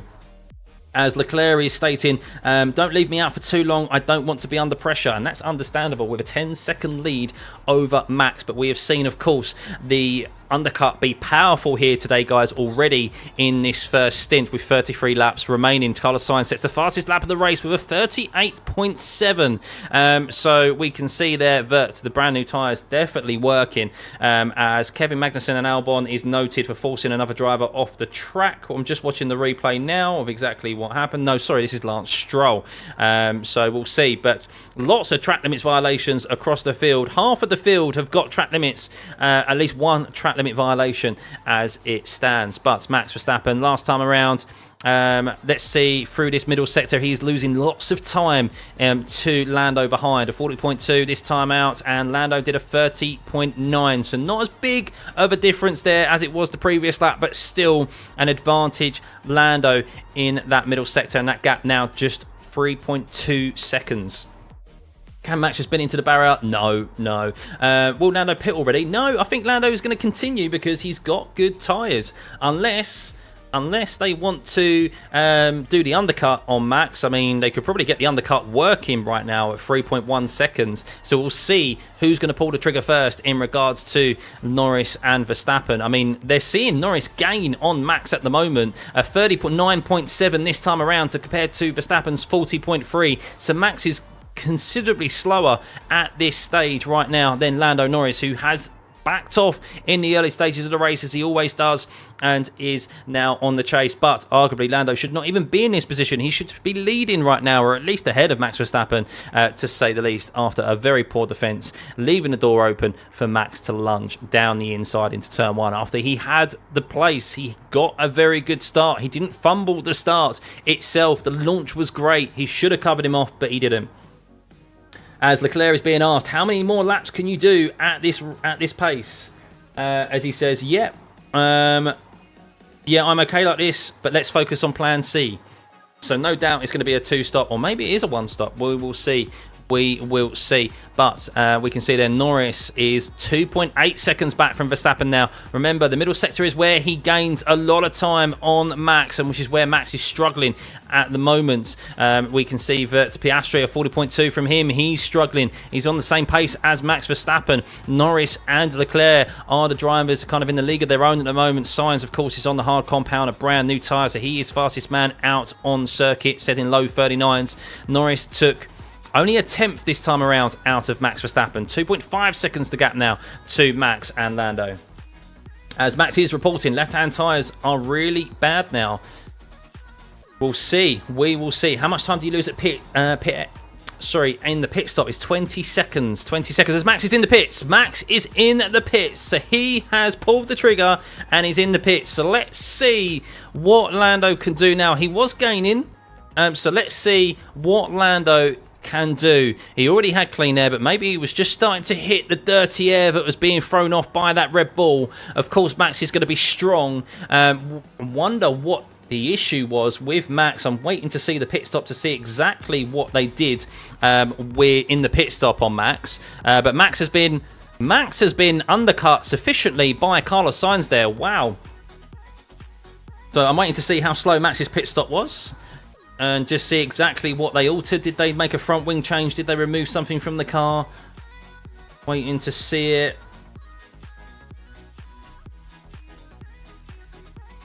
Yes, I think they made a front wing change. 2.7 second stop for Max Verstappen. That's a good stop, as to be expected by Red Bull. Maybe a bit slow for their standards. But Carlos Sainz has done the undercut on Max Verstappen. And I tell you what, Sainz is not going to be easy to pass out on circuit. That is for sure. Now, is Max going to be doing a one stop here? Or is he going to be doing a two stop? We will see. We will see. Charles Leclerc is in. Charles Leclerc is responding to Max Verstappen. Let's see if Norris is going to do the one stop. Surely, if he's got track position right now, will Norris stay out and do the one stop and hope that Sainz holds off Verstappen and that he's got pace at the end to hold them off? We will see. Let's see what McLaren decide to do. Of course, Norris is staying out there as it currently stands. Charles Leclerc is going to come out behind Piastri and slot into P3. No doubt he'll have the pace to get past Piastri, but Norris does seem to be comfortable at the moment with a 39.5. Good lap from Piastri last time out though, 39.299. So let's see what McLaren decide to do. Are they going to do the one stop? Is this going to be Monza-esque all over again, but roles reversed, where Norris, who's just gone fastest in the first sector, bearing in mind, out of anyone, he's just gone purple in the first sector. We'll see if Max Verstappen takes that away from him on a brand new set of hard compound tyres.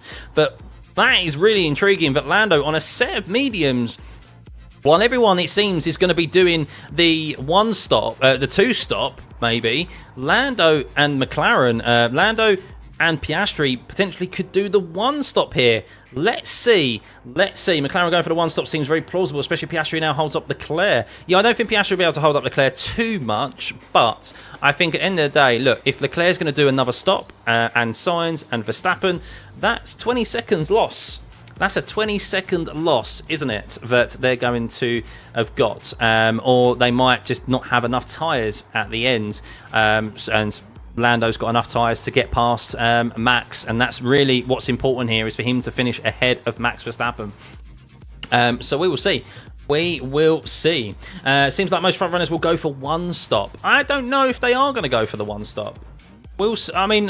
I don't know. We will see. We will see, guys. But yes, over 4,000 viewers. Much appreciated, guys. Let's get this stream. Please hit that like button. Let's get this up to hit that thumbs up and get this stream to 1,000 likes. It really helps. And yeah, big thank you. Much appreciated. If you could hit the like, subscribe button as well. Oh, we're 2 away from 30,700. Surely there's 300 of you in here who haven't hit that subscribe button, and we can get to 31,000 subs. Be really good, guys. Hamilton put out the track, and yes, so Lewis Hamilton did exactly the same as what George Russell did yesterday, and almost basically identical. And the car went round on itself on the entry to turn 19. Clearly something fundamentally wrong with the setup of the Mercedes, and yeah, he beached the car in turn 19. So Colapinto with some pit stops now is up into P18. Up into P8. He is yet to make a pit stop, as is Liam Lawson and George Russell. But George Russell up sitting the fastest first sector there, by the way, on 27 lap old hards. That's intriguing for sure with George Russell. Liam Lawson yet to make a pit stop, but yeah, both of those 14 and 12 positions gained at the moment. Very good from them. Lance Stroll is now down in 18th position. The Aston Martins, wow, what a fall from grace for Fernando Alonso. Started P8 and he is now in P17, down 10 positions. Unbelievably slow from the Aston Martin this weekend. Fernando is going to be fuming. He's going to be seething through his helmet right now. That is for sure. Lando should not pit. He should go for the win. Well, that's what I think the one stop is going to be. A 39.1 last time around for Lando Norris on 28 lap old mediums compared to Verstappen, who's on a brand new set of hards, bearing in mind. No doubt he's improving right now. Is just about to creep into the 38s, I assume. Let's see where he goes. And Max does indeed do a 38.7, but that's only 4 tenths quicker than Norris, who's on 28 lap old mediums. That is something right there from the McLaren boys right at this moment. It looked like they backed off quite a bit in the first phase of this race, but maybe it was all by design. So, of course, Norris would love to win this race and secure himself top points. That's what he should be aiming for. But he needs to finish ultimately ahead of Max Verstappen and ensure that he still eats into that lead. He cannot be losing points again to Max Verstappen, who has actually outscored Lando Norris since Miami, which is an unbelievable stat. Unbelievable.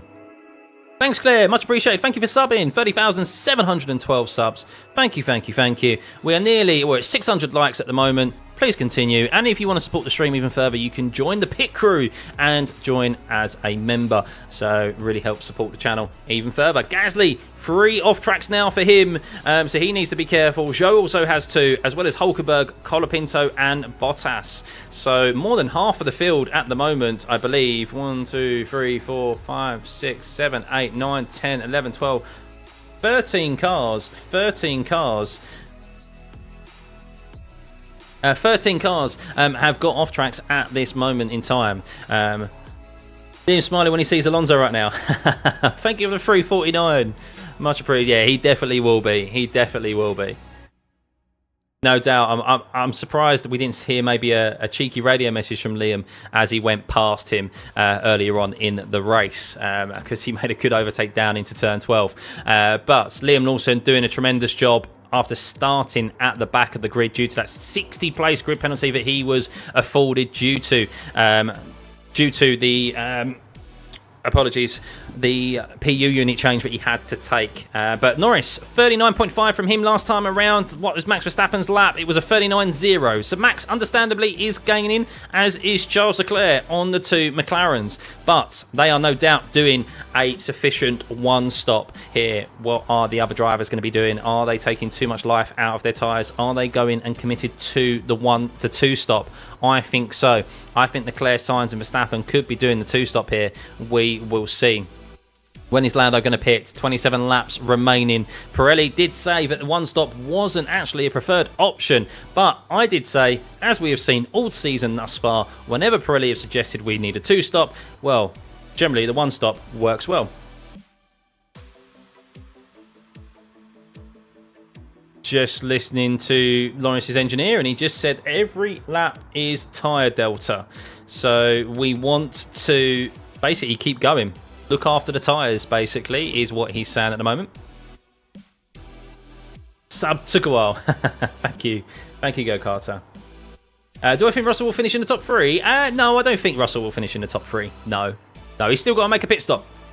So, most entertaining watch-along you've seen. Thank you, Amy. Much appreciated. Much appreciated. At least Russell was in the points. He started 20th. Yeah, thus far it's very good from George Russell. I mean, they were able to make some changes to his car overnight. Of course, he had to start from the pit lane because of Parc Fermé, braking Parc Fermé, but he's doing all right. He's back up to where he initially qualified, which was 6th place.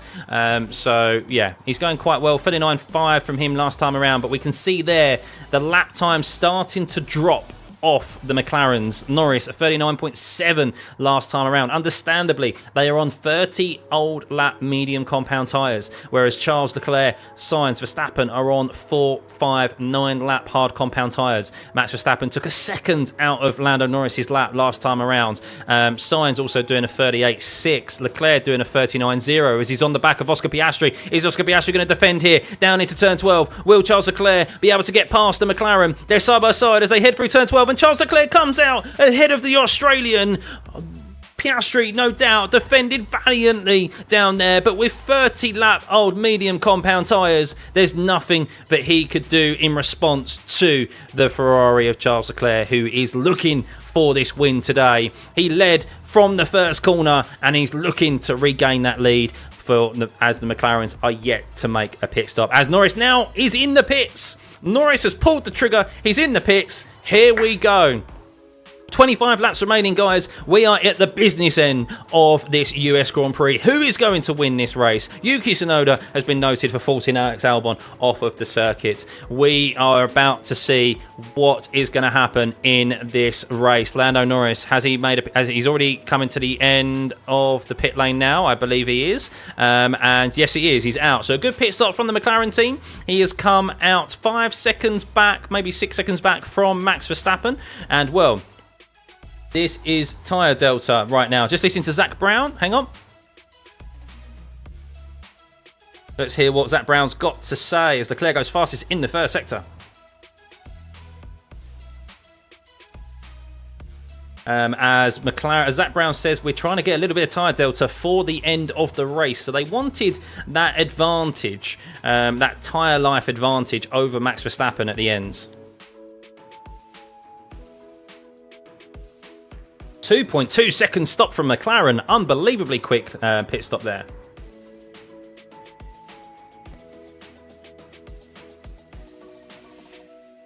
As they're talking about basically attacking Max Verstappen and attacking Carlos Sainz. So here we go, guys. Here we go. Let's see what this race is going to have in store for us. Of course, Oscar Piastri still yet to pit. We'll see if they try and make him go to the one stop, or maybe everyone's on the one stop already. Maybe they think they can get to the end of this race as Esteban Ocon is out of the pit box. But let's have a rundown of this grid as it currently stands, or maybe I'll wait till Oscar Piastri makes a pit stop. Yes, I'm going to wait until Oscar Piastri makes his pit stop, and then we'll have a rundown of the current grid and see exactly where everyone is. But Charles Leclerc is in P1. He is with clean air now, a 38.8 from him. He is once again back being the fastest man out on circuit, or maybe maybe Lando Norris will take that away from him as he is about to do his first full lap on this set of hard compound tyres. But he has a 6.6 second gap to Max Verstappen. He has a 6 second tyre life advantage over the Red Bull driver, and there's a 10-second time penalty for Pierre Gasly for leaving the track and gaining an advantage. That's a real shame for Pierre Gasly, as Oscar Piastri defended there from George Russell, who is fighting for P5 right now, still yet to make a pit stop. Unbelievably good lap times from George Russell on 32 lap hards. But let's have a run through of the grid. Only 3 drivers yet to make a pit stop. But Charles Leclerc is your leader from Carlos Sainz, who managed to do the undercut on Max Verstappen, who is lapping slightly quicker than Max and has him covered. I did predict at the start of this race, guys. What was my prediction? That we would see a Ferrari win and a potential Ferrari 1-2. I said minimum Ferrari double podium, and this is the position we are currently in right now. Max Verstappen is in P3. Lando Norris is chasing down Max Verstappen in P4. Oscar Piastri, after that pit stop, he is now in P5. George Russell still yet to make a pit stop. He's up 14 positions after starting from the pit lane in P6. Liam Lawson also yet to make a pit stop, is in P7. Colapinto, likewise, the last driver not to make a pit stop, in P8. Sergio Perez is P9. He is on the attack and chasing down Colapinto. Magnussen in P10. Hulkenberg P11. Gasly, with that unfortunate 5-second time penalty for gaining an advantage by leaving the track, is in P12, down 6 positions as it currently stands. Yuki Tsunoda is in P13, Albon in P14, Bottas P15, Alonso, shocking race from him thus far, the driver to lose the most amount of positions on the grid as it stands, not down 9 positions in P16, Ocon in P17, Stroll in P18, Zhou in 19th, and Hamilton was that early retirement that brought out their first safety car in 10 races. So yes, let's keep an eye on that gap then between Sainz, Norris and Verstappen, as Norris sets the fastest lap last time around.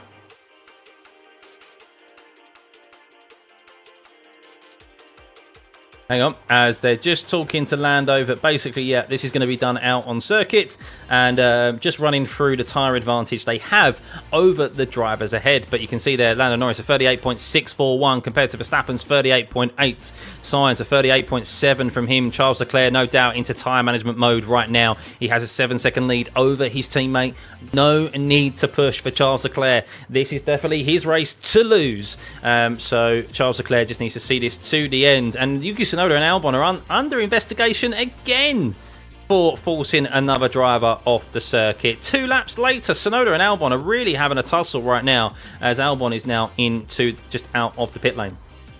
If Ferrari can push through this, will be a great continuation of the season. 23 laps left. Yes, and I said this in Singapore, if it wasn't for the issue that they had with the tyre blankets, and Charles Leclerc and Carlos Sainz both came out with bone cold tyres, then they would have both been a lot further up the grid, potentially on the front row.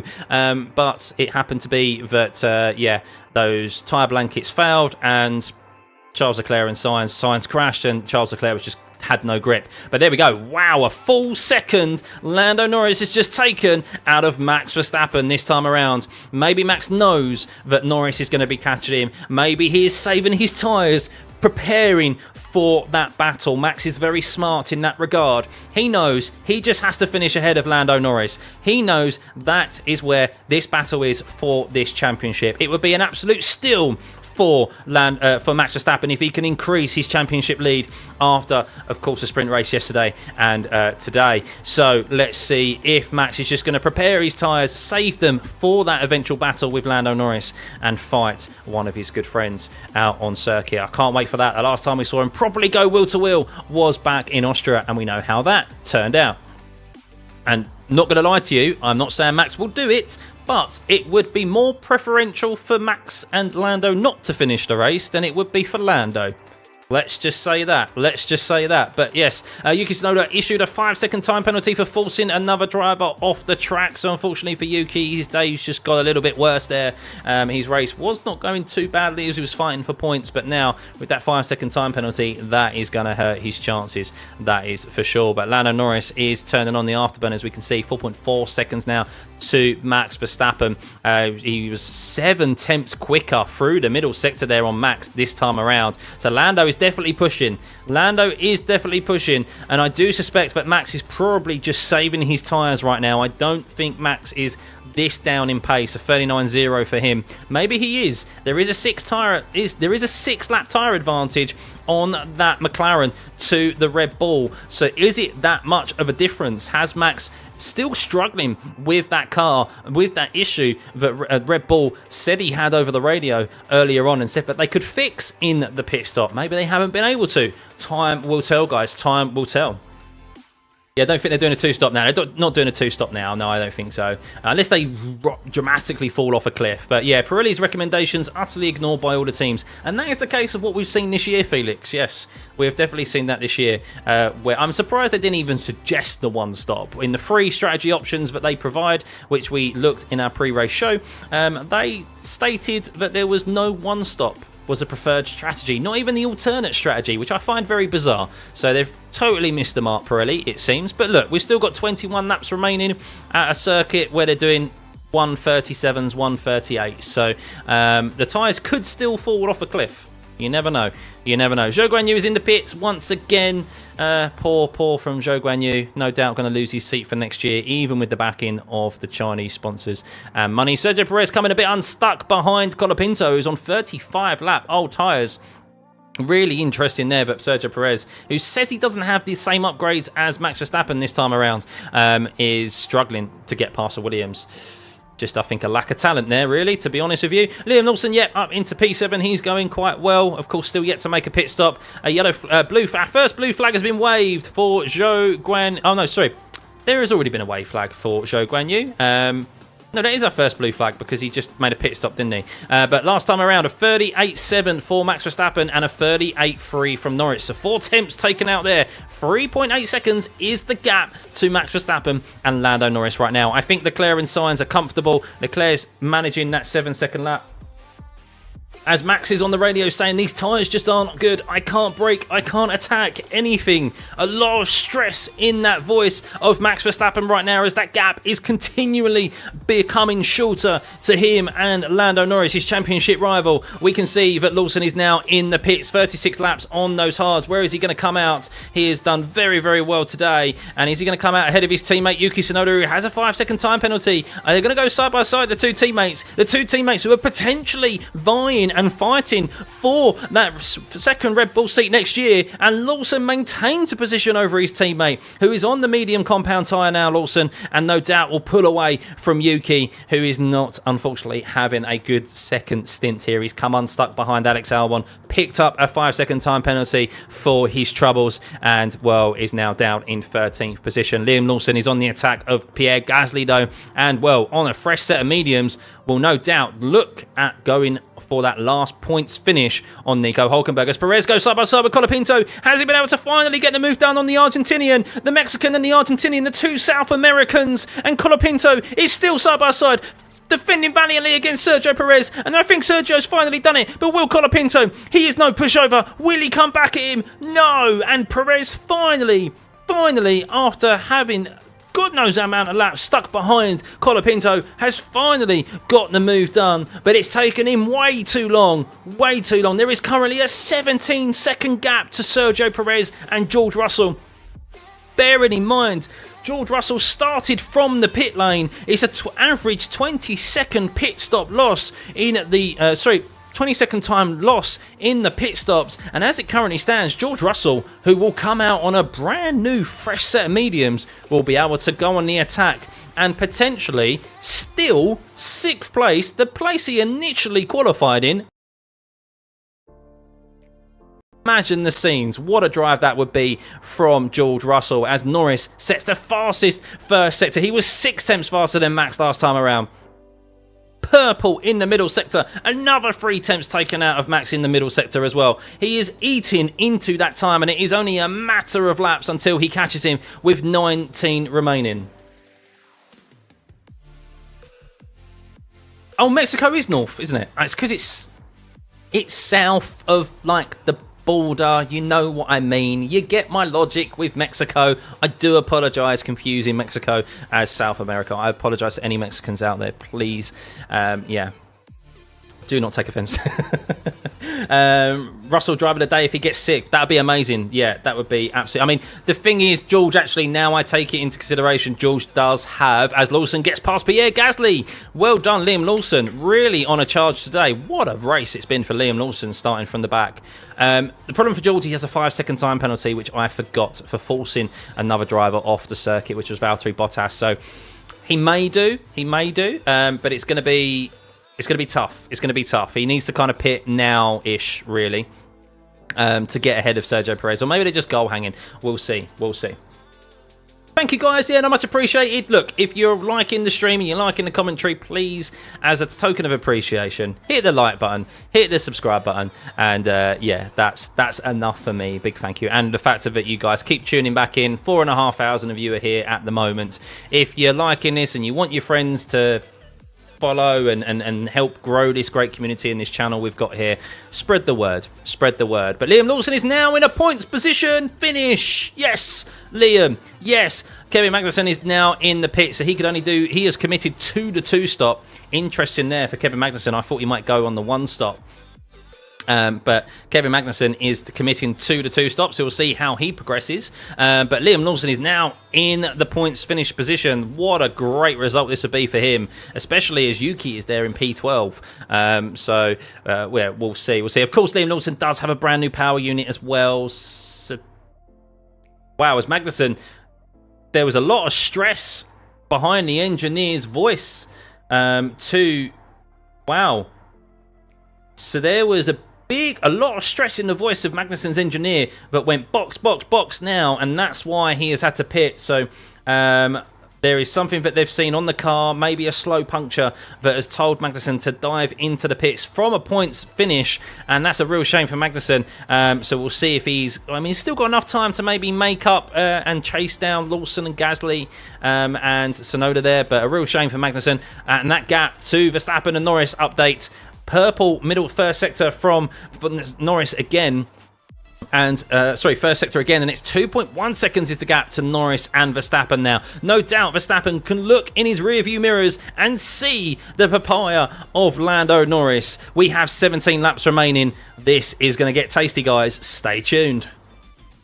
Driver of the day, Charles. What a move from the start. Yeah, brilliant race. A brilliant start from Charles Leclerc. Update on the two Ferraris. They are just managing this race. They have a 1-2 in their hands. Charles Leclerc, who got to P1 after the first corner, lunged down. I didn't even lunge down the inside. He just did what Lando did yesterday. Positioned his car perfectly. And while the other two... in Lando and Max were too busy about themselves, he said thank you very much and slotted his way through. He's had tremendous pace though in clean air, and Carlos Sainz has also been very good. And well, it seems that with a 6.5 second gap to Verstappen, who is more worried about Norris behind his championship rival, it is going to be a 1-2 for Leclerc and Sainz, the Ferrari team. George's driver of the day because of 14 positions changed to the top. Yes, and to be fair to George, they've been all on-track overtakes as well. Well, most of them have been. Not all of them, but most of them have been. So it's been very good, very good. I think Charles Leclerc is driver of the day thus at the moment. I know 14 positions is great. I'd probably give it to Liam Lawson as well. Charles Leclerc is just... his pace has been unbelievable. Unbelievable. So the fact of it is... been... yeah, as the way the managing the tyres the way he has is great. Stuffey, we only picked the wrong winning driver. I know, Stephen. I thought Sainz would. As George Russell finally pulls the trigger and is in the pit lane. 40 laps on a set of hard compound tyres. Fair play to him. He comes out with a 5-second time penalty behind Nico Hülkenberg there. So he has to take 5 seconds at the pit stop. He is 3.5 seconds behind Nico Hülkenberg with 16 laps remaining on a brand new set of mediums. Tell you what, George Russell can definitely catch Sergio Perez, who has not really been that on it. And we can see there's a yellow flag. Yuki Tsunoda has spun. There's been contact here into turn one. Is Yuki Tsunoda able to get going again? We will see. Could there be another safety car? And no, Yuki Tsunoda, his day has gone from bad to worse. He's already got a 5-second time penalty. He's now down in 14th. He's got Valtteri Bottas on his behind. And well, thankfully for Charles Leclerc at the front of the grid there and Carlos Sainz, there is not a safety car for them. They want this to be an as uninterrupted race as possible. And I tell you what, by the way, guys, Charles Leclerc, no doubt, is just managing this race at the moment, but Carlos Sainz is getting a move on, isn't he? A 37.7 for him there in P2. Of course, we still have a point for fastest lap in the race, but importantly for Lando Norris, he needs to get ahead of Max Verstappen first, as Carlos Sainz also goes fastest again in the first sector. But Lando Norris 1.5 seconds back from Verstappen right now. He's taking around 4 to 5 tenths a lap out of Max Verstappen each time around, but we'll see if Max has been consciously saving his tyres in preparation for Lando catching him, but he was not sounding too great on the radio. Max Verstappen, his voice sounded a little bit stressed about the issues he's currently having on this Red Bull with these tyres. Lando forgot the password. Ferrari to battle it out. I don't think so, Stone. No, I think if Sainz did catch Charles Leclerc would he's got enough in his tyres. He's been saving them. He's been managing the pace out up front, and he would just go away easily. So just watching Yuki Tsunoda spin, he locked up down into turn one, and off of the racing line, he ended up spinning. So similar to what we saw George Russell do in FP1. Fourth is plenty good for Lando. No, it's not, because it's not ahead of Max Verstappen. That's the problem. That is the problem for Lando Norris. He has only 5 races remaining after this. Of course, we have 2 sprint races, but the amount of races remaining are running out. He needs big gains on Max, and finishing P3 ahead of Max is still not going to be enough, but it will be a gain on him regardless. The last thing he can't afford to do is to lose more points to Max, especially after the sprint race yesterday, as Sainz sets the fastest lap again last time around. And well, Max Verstappen responded a little bit more there this time, 38.1, as Lando Norris is now catching. So this is the important part of this race now, guys, is that Lando Norris is 1.5 seconds back from Max Verstappen. He is well within the dirty air window. This is why the saying, catching is one thing, overtaking is another, because in clean air you may have the quicker car, but when you get within the dirty air, that is where you can potentially come unstuck. But it does seem Lando does have more grip on Max Verstappen, as that gap went from 1.45 seconds there through the first sector to 1.2 for the space of just a couple of corners, which was turn 10 and 11. And we can see Lando Norris will still have We'll have DRS very soon, no doubt. Let's keep an eye on this battle. 1 second there, you can see where the rear traction is required. Lando just has so much more over Max Verstappen. And, well, through turn 13, let's see if he's able to get within the DRS out of the turn 15 exit. And through turn 14... 17, no, he's there, he's nearly there. Turn 19, this is where Max has said he's been hurting, the front left in particular. The understeer is real through that corner. That's where we see lots of off tracks, and Lando is just outside of the, oh no, he's just got the DRS, but where is the DRS line? Does he have it? No, but he's well within the toe of Max Verstappen right now. You would think he is going to have DRS when it comes down to the back straight for the first time on Max Verstappen's rear wing. Max is going to be defending for his life, but can he defend? Half a second he lost last time around to Lando Norris there. A 38.5 for Max Verstappen, a 38.0 for Lando Norris. George Russell is catching Nico Hülkenberg at a rate of knots. Purple lap last time for him, a 37.6, and no doubt looking to catch Sergio Perez as well, who's only 6 seconds up the road. We have 13 laps remaining, but the battle we're all keen on is Max Verstappen and Lando Norris. 8 tenths back. Lando is ahead of Max Verstappen. How much did he have out of the exit there, Lando? He loses a bit of time. It seemed he lost about a tenth on the exit of turn 11. He will be able to close through turn 10. Down the back straight into turn 12 with DRS open, but it won't be enough to go for a lunge. He has plenty of time to bide his time, that is for sure.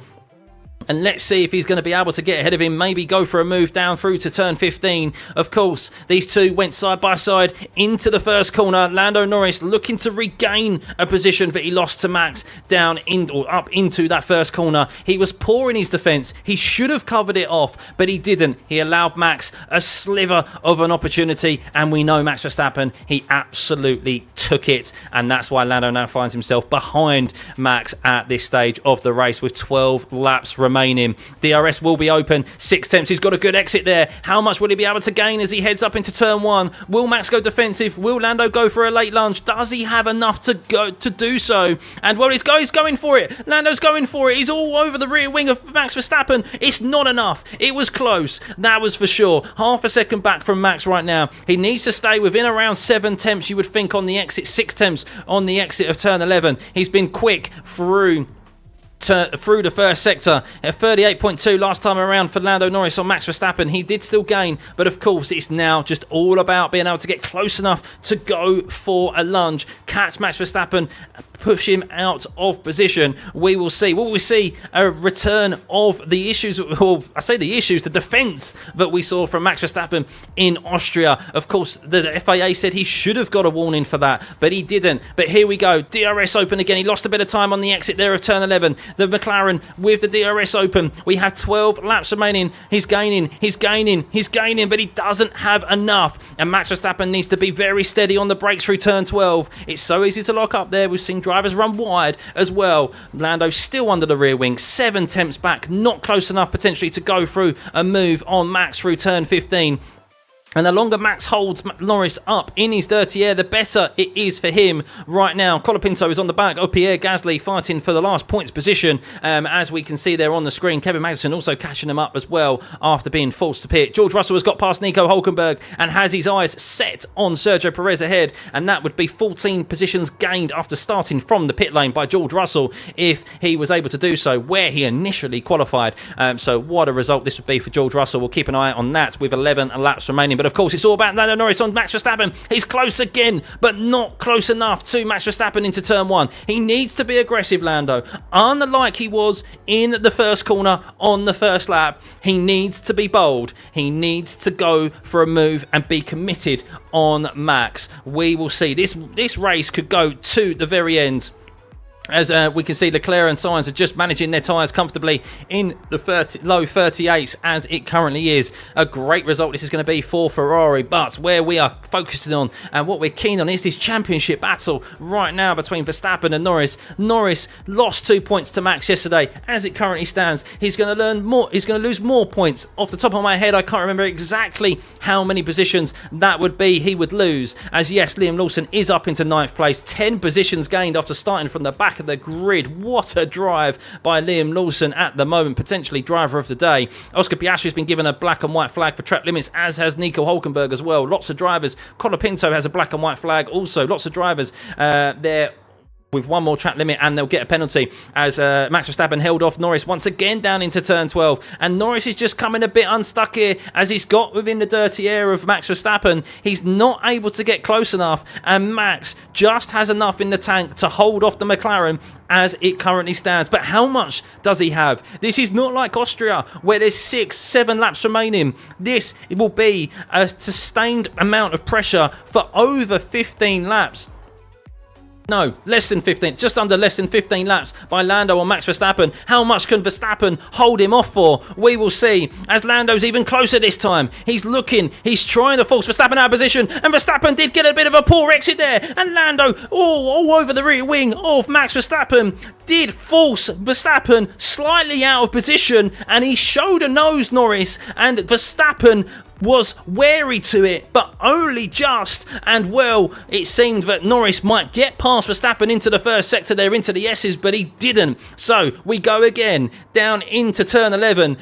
Norris is under half a second behind Max. It's all about this exit for Lando Norris. If he can stay within half a second, he could have a move on Max down into turn 12. I think we could see side-by-side action here down into the braking zone of turn 12. He's gaining. DRS open, 4 tenths, 1 tenth. They're side by side under braking into turn 12, and Lando cannot get past Max as he goes defensive to the inside. But will Lando be able to do the cutback through turn 13? He's on the rear wing of Max Verstappen. They're side by side. Turn 15. Max no doubt is going defensive here. Will Lando get round the outside of Max Verstappen through turn 14? They were side by side. They're still side by side, and I think Max Verstappen has held on just for a little bit longer. Oh my goodness, what amazing driving from both drivers, and we still have 9 laps remaining, everyone.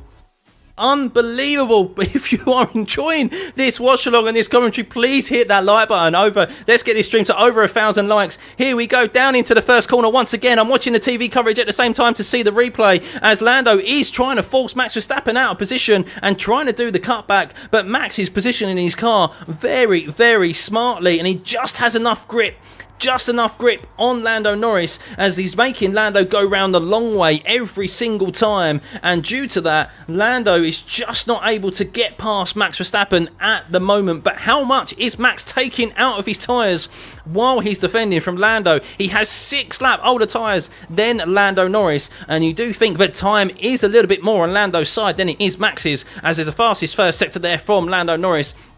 We go again. Lando Norris, how is his exit? He lost a bit of time there on the exit of turn 11. They're going to be catching some lap traffic very shortly. DRS open, and Lando won't be close enough this time maybe to go for a lunge, or maybe it'll be just close enough to really catch Max Verstappen off of guard if he goes for a move. And no, he doesn't, as he's still just behind him there, as there's black flags, there's blue flags being waved for the other drivers. The lap cars as Sainz and Leclerc are making their way through the field, as there's 4.8 seconds to Leclerc and Sainz now. They go through turn 15 once again, and Lando Norris is not able to answer Max Verstappen. Where is he going to be able to overtake? Where are they using their battery? Lando Norris kind of needs to offset maybe his battery charge to Max Verstappen to try and catch him off guard and catch him somewhere where he doesn't expect it.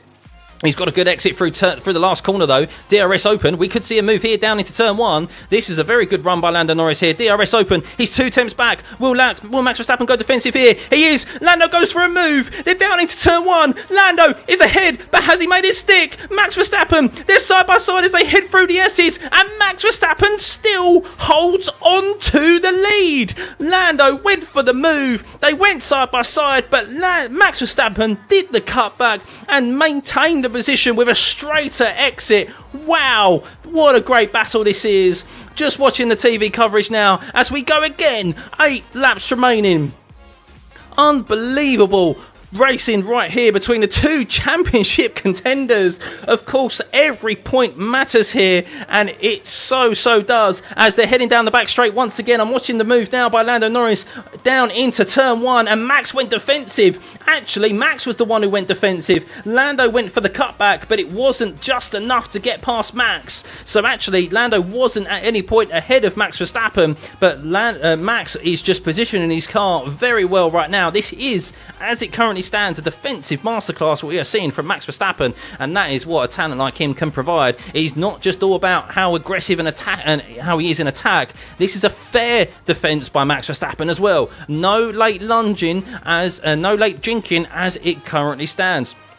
But I hope everyone's enjoying the stream. Please get this stream to over 1,000 likes. We'd much appreciate it. If you haven't hit the subscribe button already, please do. This is a dramatic end to this race as we go once again. DRS open. Lando's even closer this time around as Max Verstappen is getting the dirty air off the Stake F1 car ahead of him. He's lost a bit of grip as they head into turn 1. Will Max go defensive this time around? Will Lando be able to go for the switchback? Will he have the extra grip? The Stake F1 car of Bottas gets out of the way. They're side by side. And has Lando got ahead? No! He's still behind Max Verstappen. He just cannot find a way past the Red Bull right now, and you think Lando is just trying to force potentially Max Verstappen into a mistake, because at the moment there is nothing that is going to get past this wall that is Max Verstappen, this Dutch big orange wall, not the papaya wall, no, the Red Bull Dutch wall of Max Verstappen.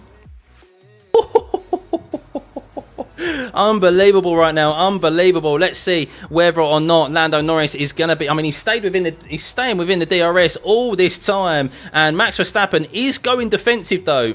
Max is defending. He is taking defensive lines. He is wary of the moves of Lando Norris. This is only because Max Verstappen is showing skill and class right now that Lando has not got past. Any other driver, Lando might have already got this move done in the McLaren that has a 6-lap tyre advantage over Max Verstappen. I did say earlier on, I thought Max Verstappen might have been saving his tyres in preparation for this battle with Lando Norris. He knew he couldn't catch Carlos Sainz. This is where this matters, finishing ahead of his championship rival, extending his championship lead. But we go once again, 6 laps remaining, guys. There's not many laps remaining right now as Lando Norris has DRS open, not just close enough right now to get ahead of Max Verstappen down into turn 1. As Max Verstappen is making little lockups here and there as I'm seeing on the TV coverage. So yes, his fronts are hurting right now. Lando all over the back of Max Verstappen. It's whether or not Max is going to have enough left in his tyres. Lando probably has a bit more. He's not taking as much out of Max Verstappen, out of his tyres maybe than compared to Max Verstappen, who is being forced off of the racing line to defend and brake where he potentially doesn't want to. But you can see, oh, what a great exit that was from Lando Norris there. Look, you see the interval, 3 tenths behind Max Verstappen right now. It's all about the exit through turn 11. He's lost a bit of time there, unfortunately. He did really gain through turn 10, but how much of a run does he have down into turn 12? We'll see. He is gaining. There could be a potential move here by Lando. He's got a great run. Let's see if his battery's deploying. Is he going to go for it down into turn 12? No! There has not been one moment yet where Lando has gone for a late lunge on Max Verstappen down into turn 12. But what about now? Lando Norris is on the back of... And he's got ahead of him! He's got ahead of him. Lando Norris, they're side by side through turn 15. Is there going to be contact between the two championship rivals as Verstappen regains the position from Lando Norris? Oh my God. Lando Norris just briefly got ahead of Max Verstappen there into the turn 15. But Max Verstappen regained it from Lando. Unbelievable right now, guys. Unbelievable. But Lando again has another opportunity. 5 laps remaining. DRS open again. We go once more for around the 10th time. He's got a good run down into turn 1. Will he make it? Verstappen's been going defensive here. Does Lando have the grip to get past Max Verstappen as they head down into turn 2? No, he doesn't. And Lando is becoming unstuck at the moment. They did go side by side through turn 15, and this is a great battle and a great race right now between the two championship contenders. Wow, unbelievable, guys, unbelievable. No live footage available, guys, due to copyright reasons. This is what you have to deal with, my commentary and the rest. in front of you. Let's see if Lando can get... I mean, Lando's got the extra grip, it seems, through turn 10. He's really close to Max Verstappen through turn 11. How is his exit through turn 11 this time around? It's much better. He's under half a second. He's going to have a DRS. This surely could be it for Max Verstappen and Lando Norris. No doubt, Max Verstappen's going to go defensive. He's gaining. Lando's ahead down into the braking zone. How late is Max? Oh, they're going to run out wide.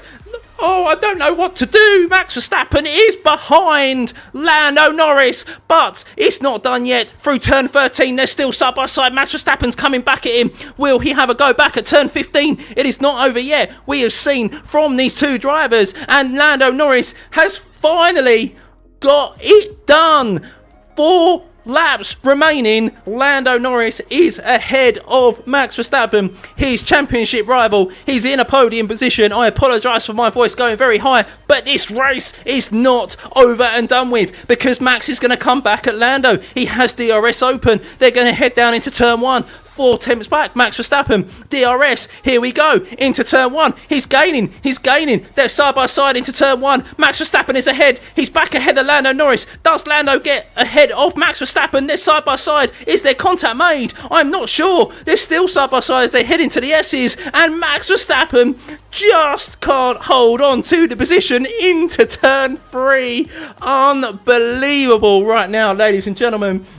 Max Verstappen is reporting Lando is overtaken outside of the track. We will see. But wow, what a great battle between these two. It is not over and done with yet. Max Verstappen has just lost the DRS though to Lando Norris. We will see if that is investigated. Interestingly, turn 1 was not investigated by the two drivers. As Norris was saying, I was ahead at the apex, as Lando was a late defence into turn 1 on Max Verstappen there. Interesting what just happened there into turn 1. Max Verstappen didn't actually get ahead. It was a kind of a bold defence from Lando Norris, but the aggressiveness that we've been so looking to see. But Lando Norris now 1.3 seconds ahead of Max Verstappen with 3 laps remaining. Oh my goodness, Max Verstappen is calling on the radio that he needs to give the position back. He needs to give it back. It has been noted. Leaving the track and gaining an advantage has been noted by Norris and Verstappen. What drama here? I think we'll see. It could go down to the stewards. It could be told, he's being told he was ahead at the apex, Lando.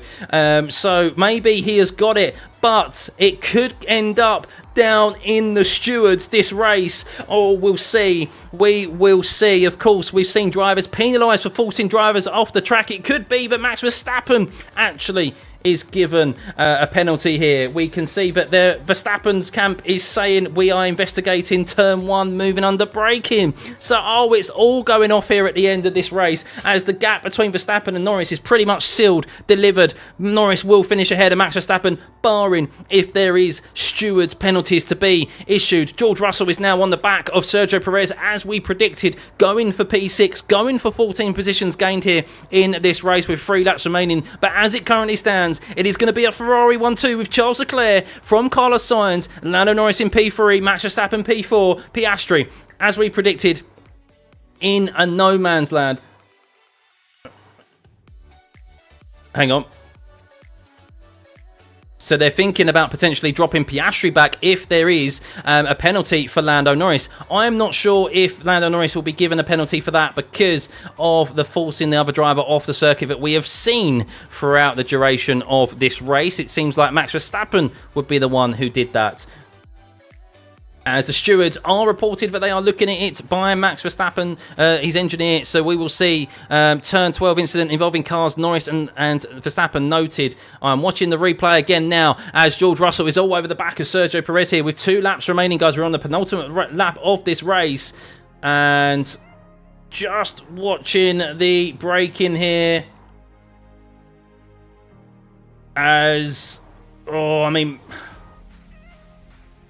Martin Brundle is thinking that he thinks it needs to be given back. Lando Norris will have to give it back. We will see. As Esteban Ocon still in fastest point there at the end. We will see. This is coming down to the end here, and it's going to be decided in the stewards. We will see. Does Lando have to give the position back? I don't know. I mean, it's a case of just late braking and forcing another driver off the circuit.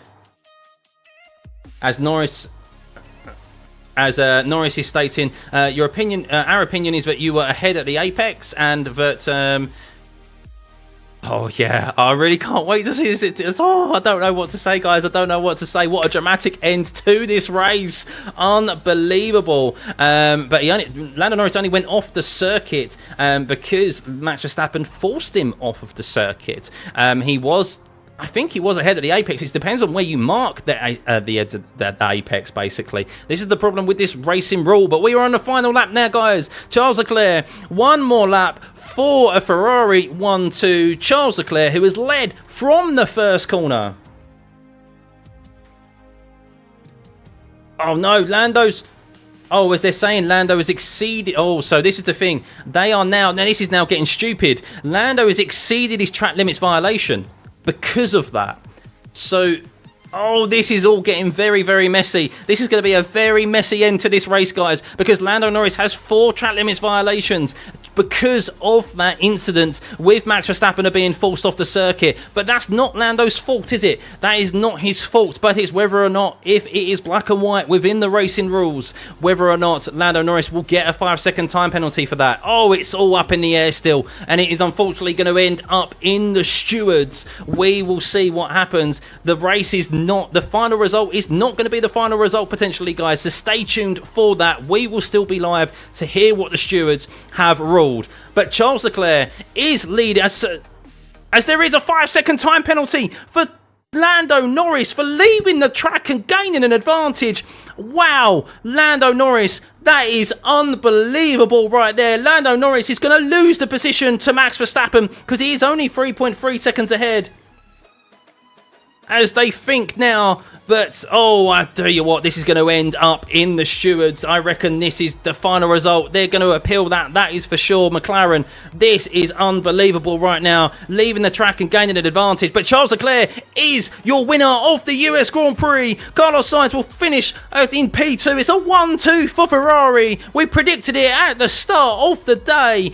Lando Norris will cross the line in P3, but with a 5-second place penalty, he is going to be demoted to P4, and it will be Max Verstappen at the moment, as you can see there, finishing in P3 and extending his championship lead. But who knows? I think there's going to be an appeal by McLaren there, and this result could potentially get overturned. We will see. Contentious, to say the least. Oscar Piastri in P5. George Russell gets Sergio Perez and finishes in P6. P14 from him. What a drive. Sergio Perez in P7. Nico Hulkenberg in P8. Liam Lawson has finished in P9. 10th place grid penalty for Liam Lawson. Colapinto finishes in the points again, finishing ahead of his teammate Alex Albon. What a drive from the two young drivers there.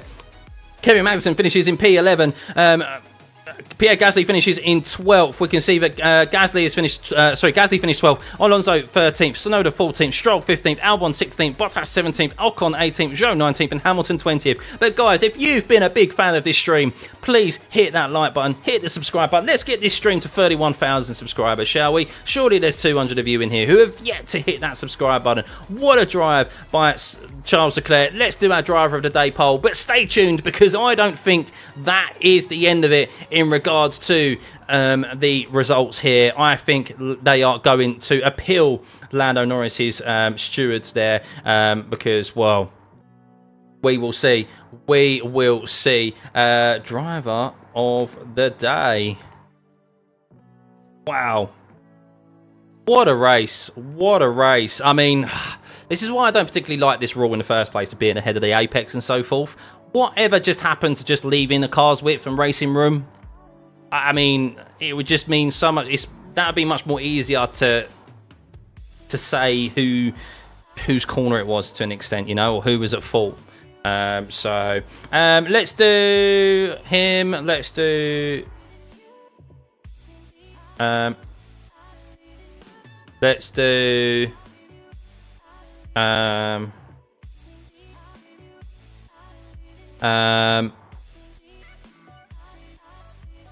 that's it. I think that's it. Yeah. Oh, maybe him, because he's done very well today as well.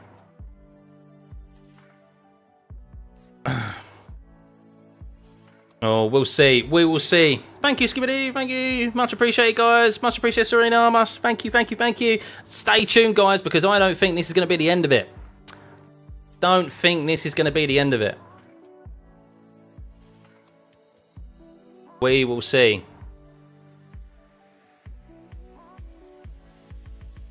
I'm trying to see what anyone's saying online. No one what I'm saying. I can't see what anyone's saying online.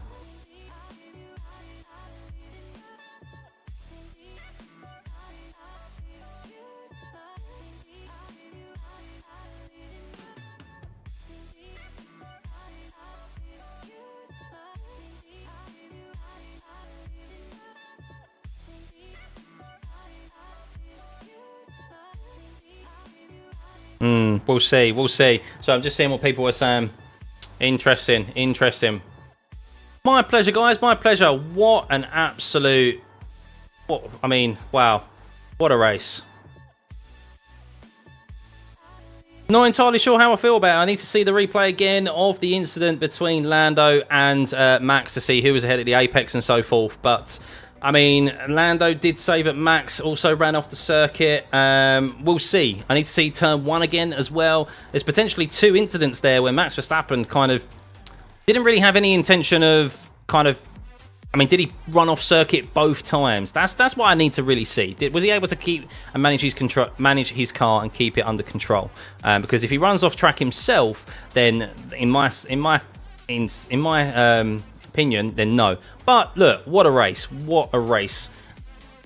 We did predict Ferrari 1-2. We did, yeah. Max shoved off Lando at the start and overtook Sainz off the start. Got nothing. Yeah, I mean, I need to see it again. I need to reserve my judgment again until I see it. Because I've only seen replays while I've been commentating and so forth. But wow, what an end to that race, guys. Let's run through the grid one more time. Charles Leclerc, P1, Carlos Sainz, P2, a Ferrari 1-2. Unbelievable. Max Verstappen, P3 there, of course, after being promoted back. Oh, pardon me. Promoted back into P3 after the 5-second time penalty for Lando Norris for leaving the track and gaining an advantage. A contentious decision that we will see if we can look back at and see what people's opinions are on it. Oscar Piastri in P5, a no man's land race for him today. George Russell, P6 for him. I mean, who's driver of the day at the moment? Should we have a look? 51% say Leclerc, 25% say Lawson. Russell, 16%. Colapinto, P7. I'll say P7. 7%. Back to the standings though. Sergio Perez in P7, only made up 2 places, and George Russell finished ahead of him. Unbelievable. Nico Hulkenberg, another points finish there for Nico Hulkenberg and for the Haas team. Liam Lawson up 10 positions to P9. Unbelievable drive from him, by the way. Welcome back, Liam Lawson. Colapinto, please, can we keep you, Liam Colapinto? It's going to be a Liam Lawson situation all over again. He should have a seat next year, but most likely probably won't. P10 for him. Magnussen just missing out of a double points finish. It seems maybe an unexpected second pit stop for him. Removed him from a double points finish ahead of his teammate Nico Hulkenberg. Pierre Gasly was having a very good race, and then unfortunately just seemed to pick up a load of track limits violations and force another driver off the circuit, which... made his day go kind of, unfortunately, from good to bad in P12. Fernando Alonso down 6 positions in 13th. Tsunoda in 14th. Stroll 15th. Albon 16th. Bottas 17th. Ocon 18th. And Zhou 19th. And, of course, Hamilton was our only retiree. There we go. There we go. Brilliant. Colapinto was chasing Lawson all stint and was lapping almost a second a lap quicker. Yeah, Colapinto's doing a great job. Absolutely a great job. Bottas now 23rd in a 20-person championship, I know. Twice Max pushed Lando off and gets away with it again after Stewart's penalised after it's too late. I need to see it again. I'm reserving judgment until I see it again. Primarily, Lando is at... not at fault, but Lando is at fault for leaving the door open into turn 1. I mean, he was... when I say he was a car's length ahead, like, he was ahead of Max heading into turn 1. He could have covered Max off entirely, but he didn't. He showed Max a small gap, a gap small enough for a car to fit into, and Max took it. Now, the actual exit, I've only seen back once, and I can't remember what I saw. in regards to whether Max was ahead at the apex, whether he stayed within track limits. Need to review that back. And also the overtake, same thing, down into turn 12 as well. So Colin will be grabbed early next year anyway if he doesn't get a seat. I mean, we'll see. We'll see. I mean, the pressure will be on Sainz and Albon if they don't perform next year, because they've got Colapinto waiting in the wings if he doesn't get a seat. So I've only just managed to get back in. Do you think Max gives up any right to being on the inside when he drives off the track as well? If he if he can't keep his car, so the rule, I don't like the rule, and I still think I misinterpret it slightly. But my understanding of it is that if you're ahead at the apex, it kind of doesn't matter how fast, as long as you're like in control of your car and you can keep the car within track limits, you can run the outside car off of the track. Like you're not entitled to leave them any racing room, which means not a car's width. Technically, that's what the stewards have stated Max has done down into turn 12. I need to look at it back, but they're also if he was not able to keep his car within track limits on the exit there, which is what Lando stated, then he's not in control of his car there, and regardless if he's at the edge of the apex, he is out. Yeah, he is out of control of his car, and the reason Lando has had to take to the outside is because Max is out of control of his car. So I think that's how the rules are interpreted. I don't like the racing rules anyway. I don't know what's just wrong with just leaving a car's width every single time, even if you're ahead. I don't get this whole, and I don't subscribe to the whole "oh, it's my corner" thing, because that's just removing any decent racing. Thankfully, we did get good racing between Lando and Max, but we'll see. Sainz be disqualified? No, Sainz won't be disqualified. I don't believe so. I think he's all good. Is it possible that Norris get penalty for track limit +1 for gaining off track? No, I don't think so. Max was being told on the radio again. Look, all drivers are a bit pissy when they're in the car. You got to remember, you're in the cockpit of the car, driving at 150 miles an hour around corners. Your adrenaline is sky high. I don't expect them to be all calm and collected. So I know what it's like just driving in a sim rig virtually, and things can get heated, and you say things maybe that you don't, and you can get pissy and so forth. So I don't blame them for getting so angry and pissy over the radio anyway, and whining, because they are the stakes are very high when they're in the car. So worse, they penalised him too late, so he couldn't even give the place back and take again. Yeah. He needs to give it back. Max is a piece. No, I don't think Max is a piece of garbage. No. What did Max do into turn 1? So basically, he just took. He made a lunge down the inside, which Lando stupidly left him some room. He kind of did typical kind of Max move, really, which is why we now got the rules of racing, where he just sent it down the inside. He ran Lando out of racing room. I don't know if he was ahead at the apex. This is the thing I need to look back at, because technically, if he wasn't ahead at the apex, then by the racing rules, what he did was illegal, and he should have given the position back or been given a penalty for it, regardless if it's turn 1. I know they're more lenient on turn 1 than lap 1, but yeah, but that's what I need to see, but I haven't yet. So how do they give Leclerc driver of the day? Yeah, it's a heck of a drive, George Russell up to 14th, but also George Russell is in a faster car but should easily overtake the rest of the field. What Charles Leclerc did was just manage I can see why Charles Leclerc would be driver of the day, because he just managed that race perfectly while he only overtook people at the first corner. He had mega pace over the rest of the field. His tyre management was supreme, and he just managed the race restart. That's a 10 out of 10 drive from Charles Leclerc today. But another 10 out of 10 drive, and personally my driver of the day, is Liam Lawson. For him to finish P9 in an RB car, yes, it had a new power unit, but for him to finish at the back, start at the back of the grid in 19th and finish in P9 in the points is unbelievable from Liam Lawson. What a drive. What a drive. They aren't consistent. Yeah, that's the problem, isn't it? Is consistency. So we'll see. What did someone ask me there? How about for writing? I don't know who Akko is. We've got some mods in here, so hopefully they can deal with it.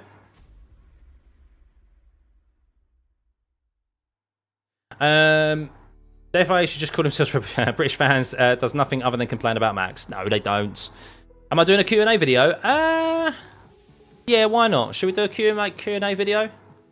Let me put a post up, guys, and you can give me your questions, and I'll answer them. I've got time off now because I'm on paternity leave. I still got another two. I still got another 2 weeks off. So let me do a post. Hang on, and you can post me. You can give me your questions, and I'll answer them in the video.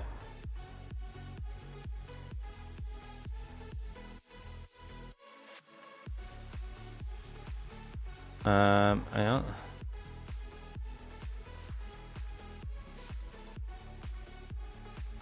What a race that was, though. Between at least we got a battle. At least we got a battle. I need to see what the gap is going to be now. So if you go to my community page, guys, let me show you where you're going to. If you go, you can see here. Hang on. Oh, it's a bit large. If you go to the community page here, want your questions, and I'll answer them in a video tomorrow. What is the problem with Mac's last few races? It's just the car hasn't been up to performance, hasn't been up to scratch, is it? Lawson's amazing game position. He couldn't have done any better than the driver. Yeah, I think so. How did I predict the results, Cher? Oh, hang on, Max is talking about him.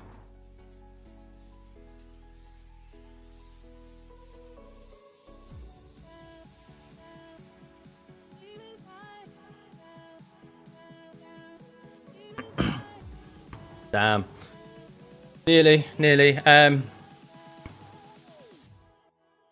I did predict a Ferrari 1-2. Yeah, I said don't write Ferrari off today. I think they're going to win it. Except I predicted the wrong driver. I thought it'd be Sainz. But unless Max literally loses a leg, Max has the championship won. I think so, yeah. I do think Lando could still win it, but look, this weekend he's just lost. He's lost points. I mean, what's the points after today? So we've got so Norris, hang on, not Norris. Points, F1 race. So for finishing third, so he's lost 5 points over the weekend. He lost 3 points there, Norris, today.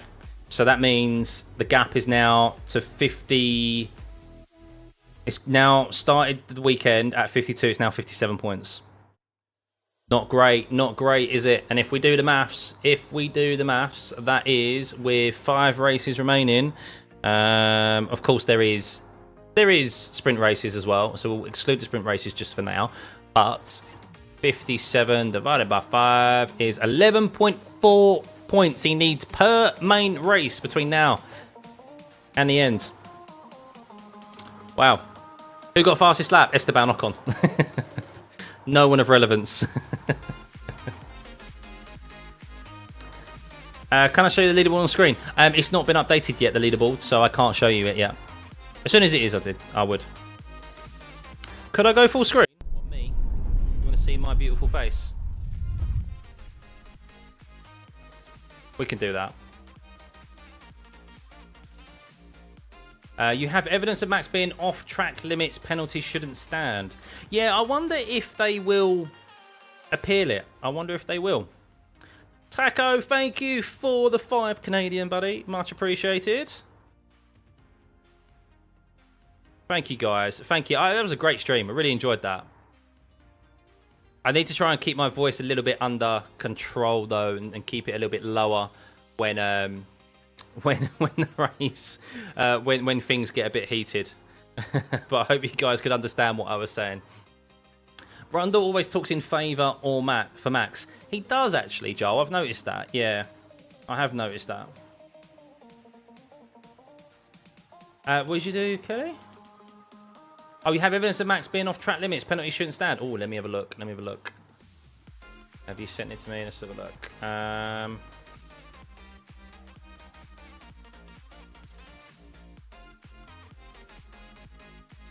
Have you mentioned me in it? Oh, maybe. Is that the moment? Is that the moment?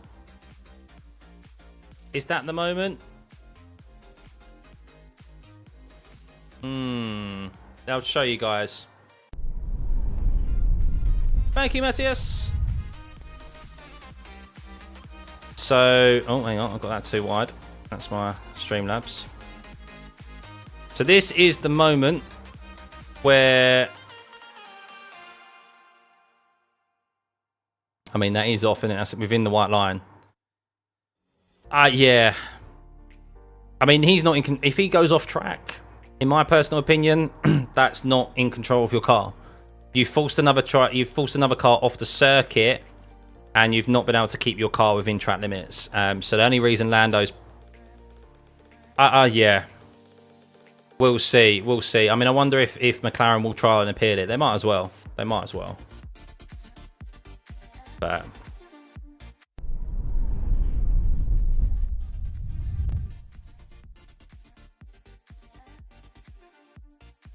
But yeah, Lando got 4 strikes. Hang on. Why am I muting here? I'm trying to get rid of that bit at the top. There we go. Cool.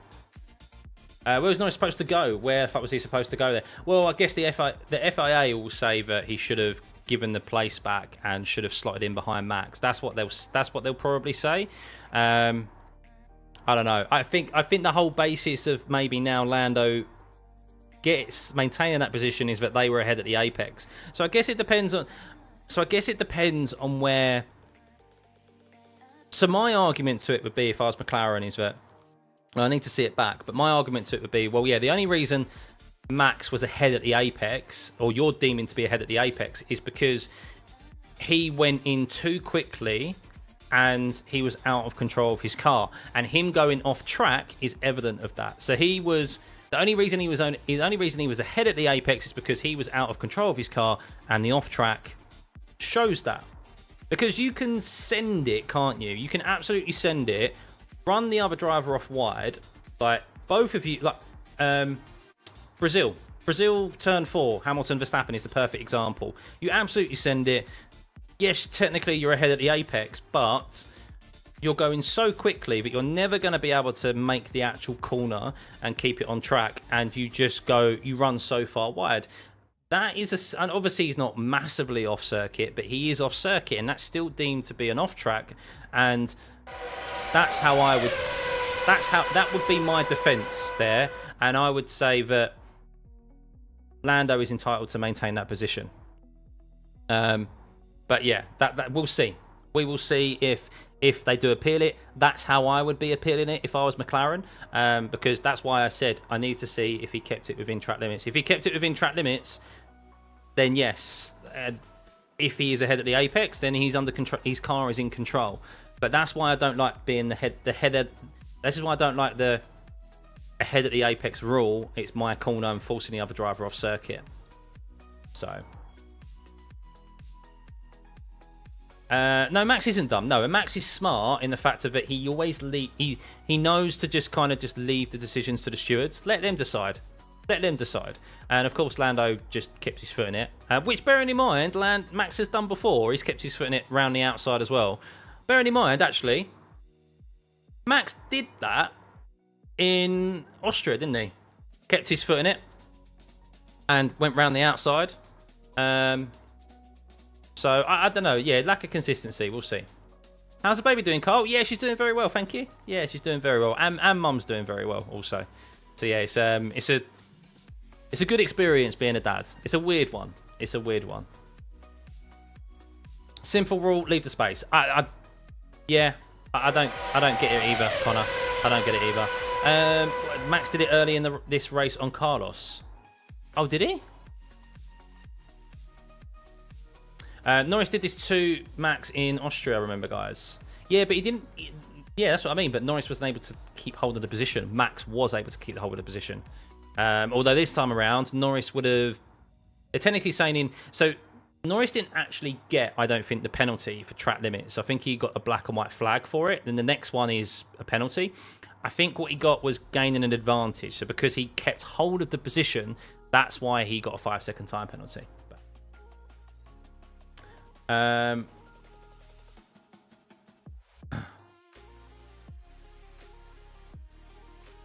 Now, no fighting between members, please. I can see there that everyone's entitled to defend their driver if they like in any way they seem possible. Look, everyone's trying to most people are trying to just figure out some logic behind it. That's what I'm trying to do. I'm trying to figure out logic of why the stewards have made that decision. Of course, they've made that decision because I'm still yet to see at what point Max was the head of the apex. I haven't seen that back yet, but Max is evidently off track. So that's if I'm McLaren, that's what I would be doing to appeal it. I'm trying to see Twitter to see if anyone else is kind of what their thoughts on it are.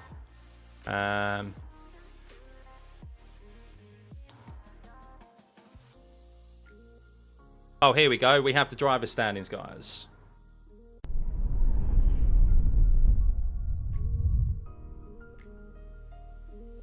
So I don't know how you get this on multi-viewer, to be fair.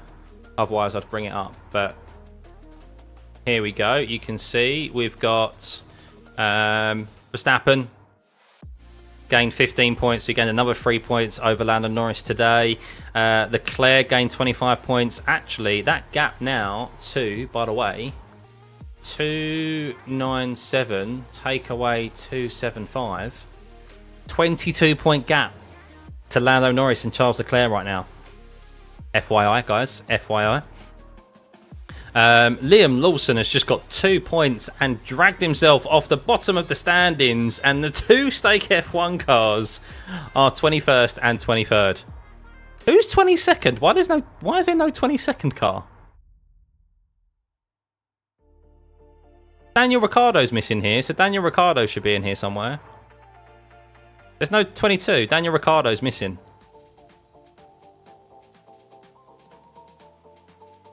But yeah.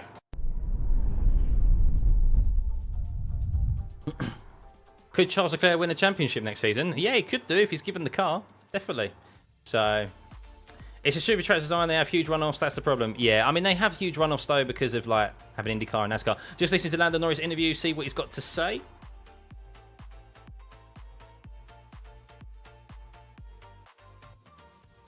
Yeah, I don't know what happened to Behrman there either. That's not showing. It hasn't got Behrman in there. It's only got the drivers who are racing.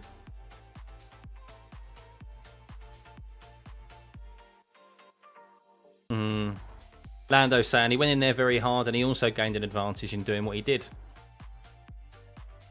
So if Ferrari didn't mess up Charles after Monza, he could have been fine. Oh, 100%, yeah. Not even Monza, before Monza, it was Monaco. After Monaco, he was 20... I think he was 24 points or something. He was under 30 points behind Max Verstappen after Monaco. And then he just went on the worst run anyone could possibly go on. And he had like 3 races where he scored like 1 point in those 3 races. So, Austria, he didn't finish scoring the points. Canada, he didn't score in the points. Silverstone was bad. So, yeah. Just answer, are they done racing? Yes, Marif. Where have you been? Yes, they have done racing. Leclerc win a championship against Lewis? Maybe, yeah. Colapinto is arrogant for a rookie halfway into the season. Did you see, guys? No, I didn't see him snub Martin. No, I didn't see that. Imagine if McLaren prioritized Lando from the start. I wonder what the gap would be. Yeah, it would have been a lot. It would have been a lot closer. That's for sure. Charles could have maybe had a shot. Yeah, looking back. Oh, 100%. Yeah. It is almost a. It is almost as if it's a championship that people. Basically, Max has made the least amount of mistakes. That's it. I know he's driven well, but he's made the least amount of mistakes. McLaren have made mistakes. Ferrari have made mistakes. Like the championship has been there for the taking this year, and no one's capitalised on it. There is... Oh, hang on. They're interviewing Andrea Stella, so I'll get an update for you and if they're going to appeal. Give me a second.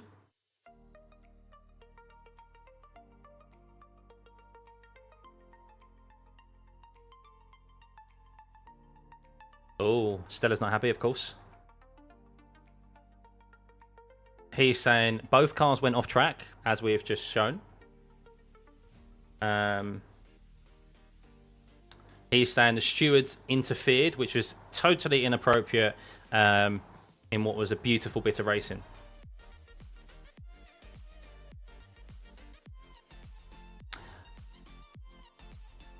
Oh, they can't appeal it.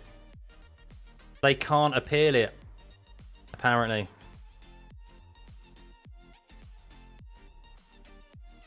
Oh, dear. I think it's in the rules. If a steward's rule on something like this, they can't appeal it. There'll be something somewhere in the regulations that mean they can't appeal it. I'm only going from what Stella has just said.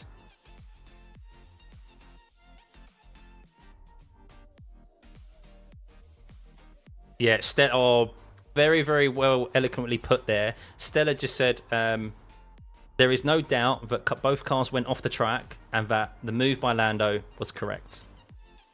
So Anthony Davidson is now reviewing it, and we'll see what he has to say. But I wish I could show you this, guys, but of course for copyright reasons we can't. But yeah. So I just want to see if he's ahead at the apex or not. This is primarily what I kind of want to see. So that's a previous move he's showing right now. But Norris should really get aggressive next race onwards. Teacher Punk, Max, a lesson. Well, we had an opportunity today, and he didn't really. He should have done that in the first corner, and he didn't. So partly this is on Lando again, because he shouldn't have found himself in this position, but he did. So hey ho. Penalty was handed down late. Yeah, it was late, but I mean it's late in the race. They have to take a couple of laps to be able to review it and ascertain it. Like a bit like VAR in football. It takes a bit of time. So did Max leave the track when he overtook Norris? Not when he overtook Norris, when he defended from Norris, yes.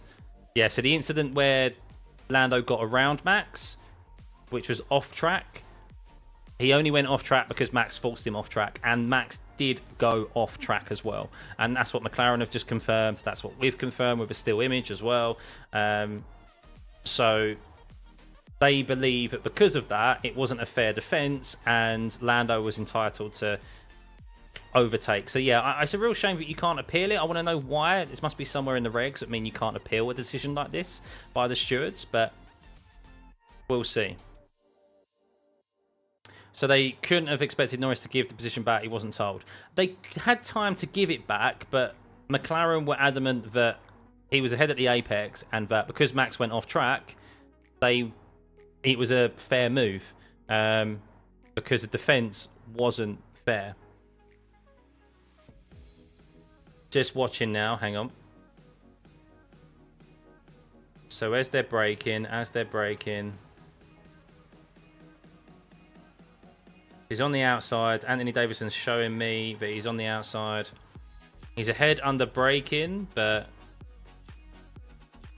if both cars are approaching apex at the same time, both cars have to hold their lines. Inside car needs to hold the inside line, giving outside car. Well, this would be the simple racing. This is what the racing we'd all like to see, Tony. It's the simple leave racing room at all times. No my corner ahead of the apex bullshit.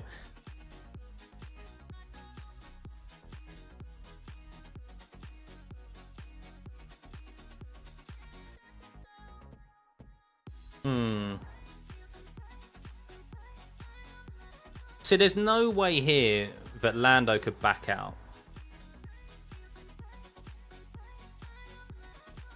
I would say he's been pushed off the track there, Lando. FA are good at ruining face. Well, it's just inconsistency, isn't it?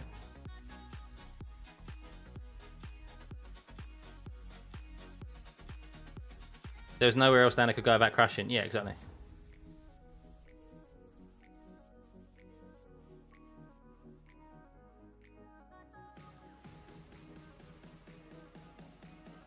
Just watching here now, hang on.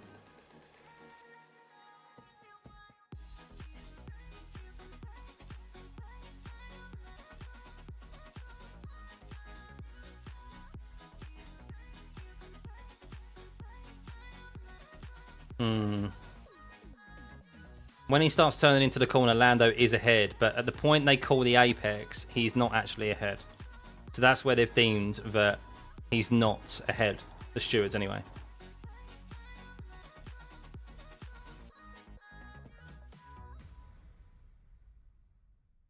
Norris was right side, his fault. Max was left side from the chicane. It's like Max was trying to get Lando to crash, fixing him to make a wrong move. I don't think so, no. It was fair racing for the most part.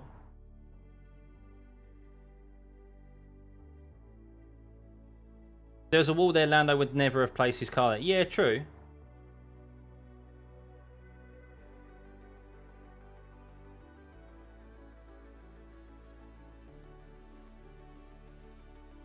Look at the chat when there's a controversy. I'm just watching the analysis here.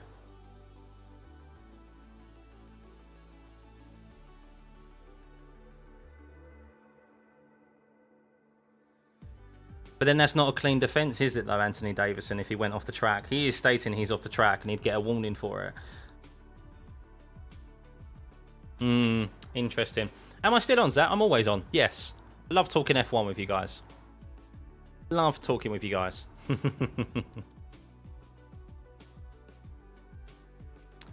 If inside car forces outside car off track, fair play for outside car if he ends up in front. Lando had Max wheel to wheel 4 times and go Max out. Max was defending very, very well, I will admit. Yeah, like it was a defensive masterclass for Max. He was positioning his car perfectly and making. They were making.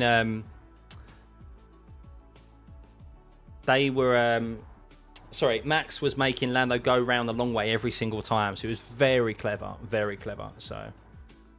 Was a turn 1 off track from Norris also count as track limits? Nothing could do with the 5 seconds. I actually don't know. That's a fair point. I don't remember. Actually. I have to go back for the stream and check.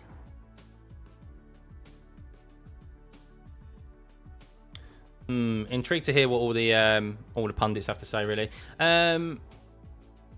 Tough to ask for Lando to win every race. I mean, he's technically got the car to do it. I mean, he at least should have finished ahead of Max Verstappen today, shouldn't he? But he didn't. So, it's one of those. What's the term? Max just drove his line without giving Lando some space. Honestly, I'm a Max fan, but I think he might have pushed him off. But I do feel Norris. He's definitely pushed him off. Of course he has. But it's the rules that state you're allowed to push another driver off if you're ahead at the apex, which is just utter bullshit, if you ask me. I hate it. Anyone who's raced any form of junior level series, karting, online sim racing, that is just like, it's only in F1 that rule stands. In every other series across the world, that rule does not exist. You have to leave racing room every single time. Do I think it was the best race of the year so far? I would say yes. It was. Silverstone was still better for me. I think Silverstone was good. But wheel-to-wheel battle for a single battle up front, that was the best. Yeah, that was great. I don't normally go back and watch the highlights, but I'm gonna have to go back and watch the highlights of that battle because there's so much that I missed by watching, obviously, the track map and missing the actual footage. Just listen to the Jensen button. Yes, Jensen. Oh, Jensen, I love you. Jensen Button, I love you. He's gone back to Anthony Davidson and said he's only ahead at the apex because he's outbraked himself. Which isn't fair. Bosh! Great minds think alike, Jensen. Great minds think alike. That's the difference between a World Drivers' Champion and a driver who is just a sim racing driver. And Jensen is stating right now, this is the problem with the regulation, which is exactly my issue with it. Yes, exactly. Jensen says he doesn't make the corner, and Anthony's now going, actually, yeah, I agree. So that's the only reason Max is ahead of the corner and says it's my corner is because he's outbraked himself a la Brazil, just not to the same extent. So, love it. Great minds think alike, guys. Great minds think alike. They could say Jensen is biased. Yeah. Just saw in post-racing that Max did indeed exceed track limits, also didn't actually hit the apex, had too much speed and didn't brake. Yeah, exactly, and that's what we're just mentioning. So, and that's what my point was initially, is that if he is off track, if he is not able to keep his car within track limits, then ultimately he's out of control of his car, and the only reason he is ahead at the apex is because he is out of control of his car. That's not a safe defensive move. So, Max pushes drivers off 4 races. Max isn't a cheater. Max just is very, very clever, and it's frustrating, obviously, for people who who are supporters of drivers who go up against him. I am a supporter of Hamilton, and it was so frustrating watching Lewis go up against Max throughout the duration of 2021, because Max just knows what he can get away with, or he leaves it to the stewards to do so, and that's not his issue. That's the FIA, that's the stewards. Let the referee make the decision. It's like when you're playing any sport. Make the referee make the decision for you. And sometimes you get the rub of the green, and sometimes you don't. And in most instances with Max, he gets the rub of the green, where the racing rules have actually been tailored to how he drives. Wow. Unbelievable. So that's not Max's fault. That's the FIA's fault. They should have cracked down on him. So... Though the Rim will be no good, this could be a mind master move from Max to find the loophole. Max is just an aggressive driver. It was a great move, but just didn't execute it well enough. I disagree if it was a great move, because a great move would be well executed and within track limits. Being outside of track limits and just sending it down on the inside there to defend is not a great move. That's just my standards, but they're interviewing Toto Wolff now in regard to this. Of course, Toto came onto the radio and said it was basically horseshit. So let's see what he has to say, because George Russell got a penalty similar. Max can drive. Oh, he can drive, Andy. Yeah, well, it was a great defense. I mean, if anyone, go and watch the highlights. They'll be available on F1 YouTube now, Sky Sports YouTube. It was a great defensive drive from Max. Lando didn't have enough. They didn't have enough tyre difference to really make the cutback work, to be around or to overtake round the outside. And Max was positioning his car perfectly. Like that. Apart from the actual incident we're talking about now, where Lando got round him, prior to that, it was a defensive masterclass of how to position your car. And if you're a sim racer, if you race in real series, just watch it. Always make the car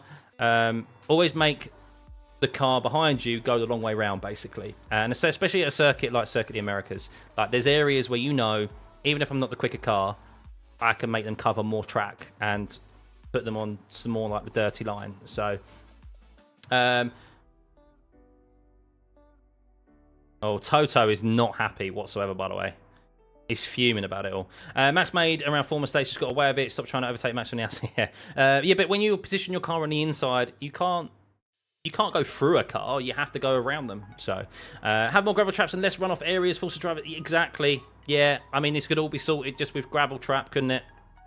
I say it could all be sorted with gravel trap. I mean, it would help, but ultimately, change the bloody racing rule again, please. Schumacher was a dirty driver. Yeah, he was indeed. Great move as it was executed properly. It would have been a good decision. Was the regulation introduced because of Max? Pretty much, yes, Busy, yeah. Yeah, it was altered to... It was altered because too many drivers... I mean, Lewis did it as well, and I'm not saying Lewis didn't. Lewis has done this before in the past, but they've introduced this ahead at the apex rule to try and make it easier to decide these sort of incidents.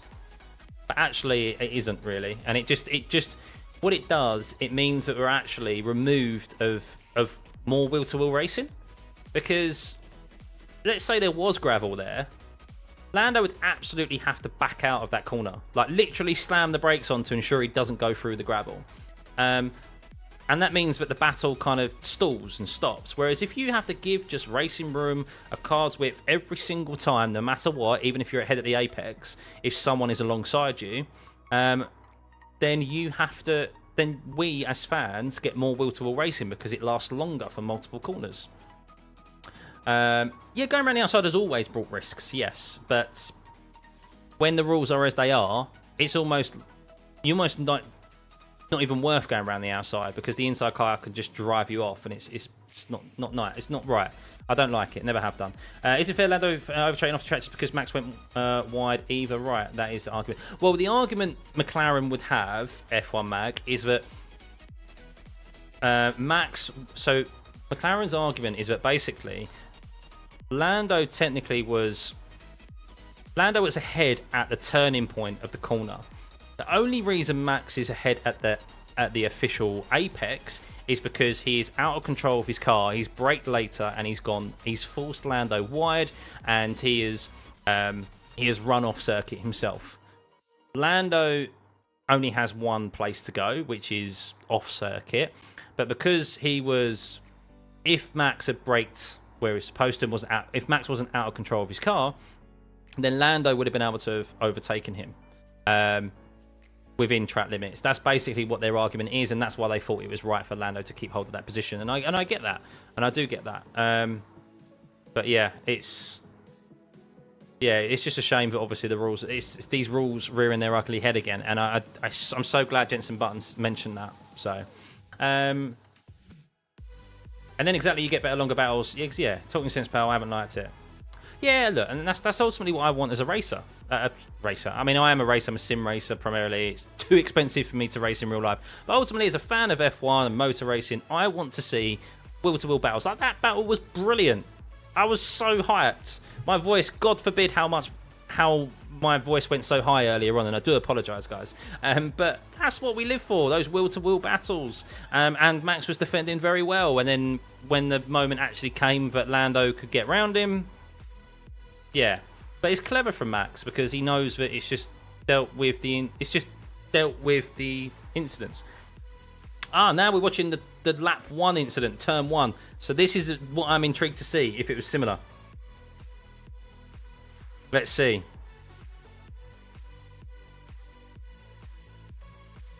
Stop pausing it and play it to the edge of the apex, please. I sound like a cat earlier. I do apologise, but I'd heard my voice breaking. Can we talk about Alonso coaching Liam? Or isn't it the other way round? Dawson coaching Alonso. Finished in P9 today. Where did Alonso finish?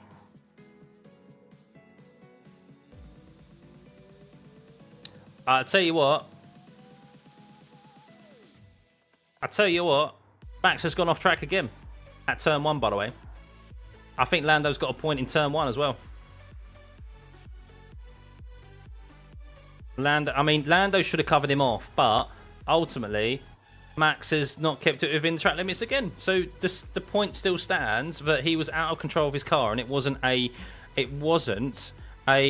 clean overtake. And he should have had to give him the position back or been given a penalty for it. Like, it doesn't matter, it's turn 1. Same rules. Apply everywhere. Should apply everywhere. I wanted to see that back. I held my reservations until I saw it. And yeah, I think Norris's concerns there at the start were very valid. And I think they're valid again. For the incident at the end. So, bending rules and pandering some teams, yeah. That Ferrari in Hamilton's hands will be a beast. Here's hoping. Johnny Herbert should be fired as a steward. We had so many dodgy judgments this year. Is he steward again this weekend?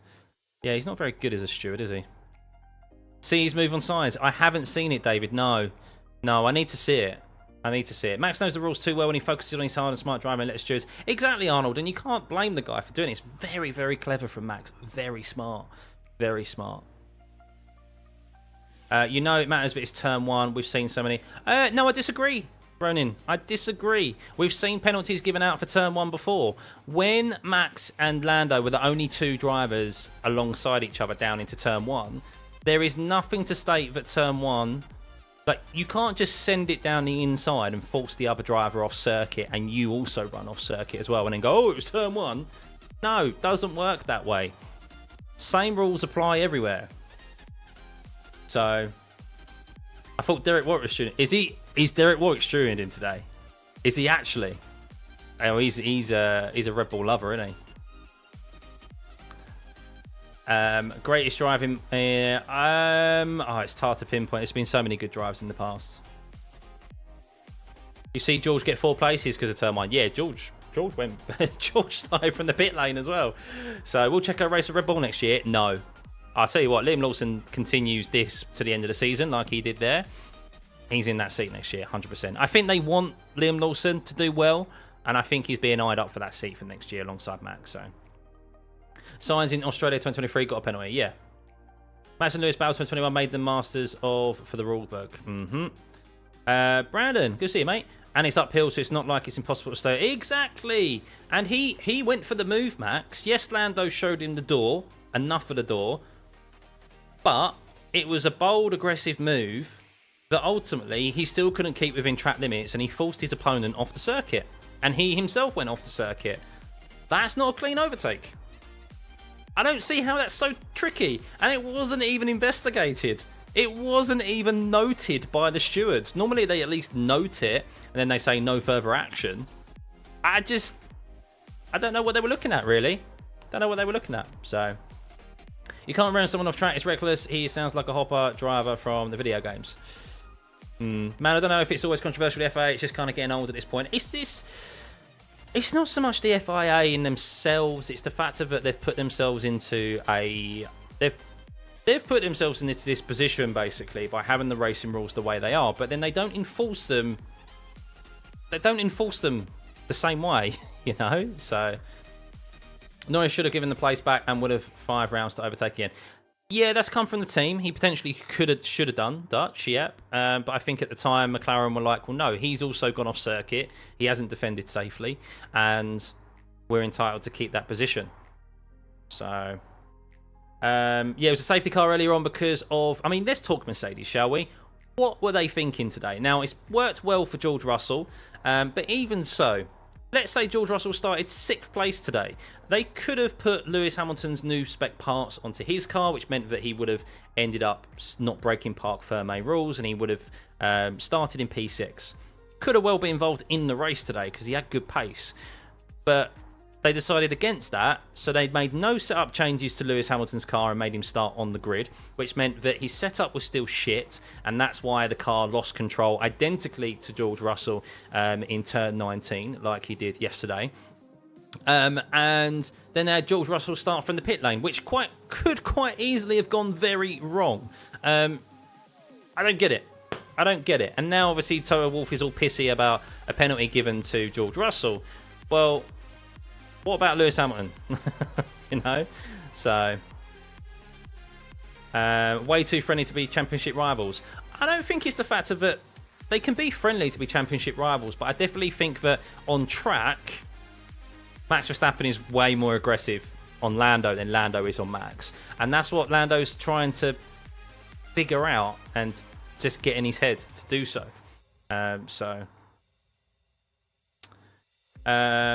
Couldn't agree more. Max has always done this. Saudi 21, Brazil 21. If it gets to the point that Max says it wrapped up in Abu Dhabi, then the other team should just boycott.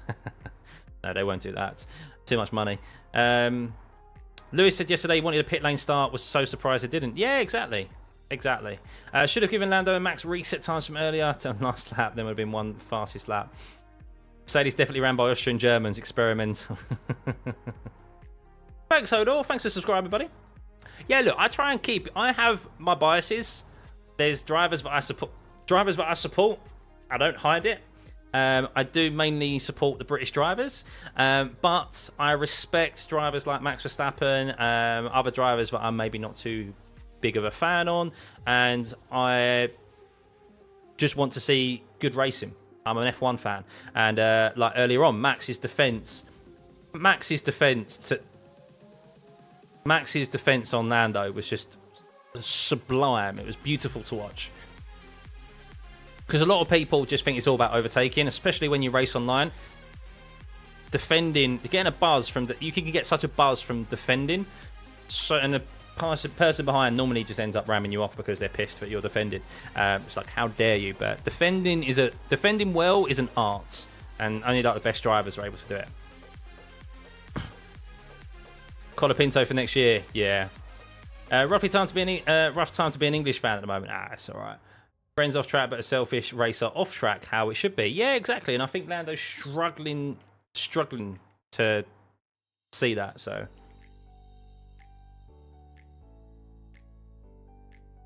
Max is the king of flat wheel. We first showed it at Baku, the race. Him and Dan Clash. Yeah. Did Adrian Newey make any upgrades for Aston Martin yet? Definitely not. Definitely not. I mean, they finished... That was such a poor race from Aston Martin today. Fernando Alonso got absolutely schooled by Liam Lawson. He scolded him yesterday. So pissed at Lawson for what was just fair racing. Hard, but fair racing. And he actually... That's the thing. Like, Liam Lawson was defending against Fernando Alonso, and it was very much like... very much the vibes of... Oh... why do they race me so hard? How dare they? Do they not know who I am? That's what it felt like Alonso was saying behind his steering wheel. So, up until someone is will to will with him, then he reverts to his go-to move. Yeah. But the thing is, though, Brandon, is that he always gets given the benefit of the doubt. He always gets given... I mean, how often... I mean, the only time I can think where Max has actually been penalised for that move is Vegas last year in Turn 1. Off the start line with Charles Leclerc. It's the only time Max has been penalised for that move. So, yeah, more often than not, he gets well, actually every single time he gets given the benefit of the doubt, and I think that's what I don't like about the head of the apex. And Jensen Button said it perfectly, and it's the last time I'll touch on it. If you go off track and if you're ahead of the apex but you go off track when you are behind the driver at the turning point of the corner, then you're actually out of control of the car, regardless if you're ahead of the apex. That's what I mean. It invites basically people sending it on the inside, forcing the other driver off the circuit. Go, well, I was ahead of the apex. Yeah, but it doesn't matter that you went 5 car lengths off the circuit, a la Brazil 2021. So it's starting to see that Lando doesn't have the mentality to beat Max. No, he needs to. I mean, I cannot believe we are sitting here and Max Verstappen has extended his championship lead by 5 points on a sprint race weekend at Circuit of the Americas. I cannot believe it. Now, that's not to say anything to do with Max Verstappen's talents. That's purely because McLaren ballsed up the sprint race, the sprint quali and the sprint race with the setup. And Lando Norris has ballsed up the start here today. And look, we can talk as much as we like about the incident there at the end. Lando ultimately should never have been in that position in the first place. He should have cut. He had such a good start. I cannot tell you how much of a good start Lando got. And he just failed to cover off Max. Schoolboy. Absolute schoolboy error.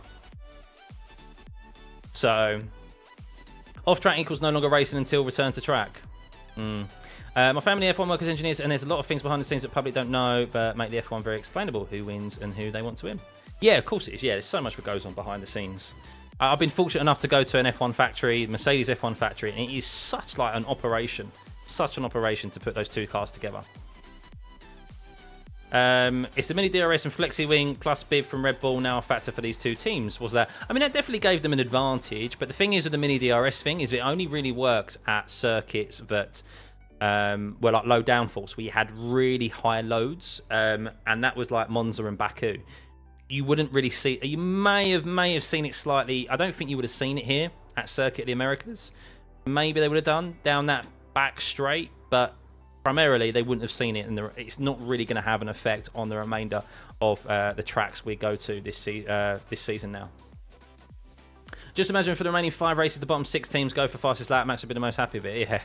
The Red Bull acceleration is really strong off the line. Max was already slightly alongside by the time Lando tried to cross. Actually, he wasn't, Brandon. If you look at it back, Lando had an opportunity to completely pull ahead of Max.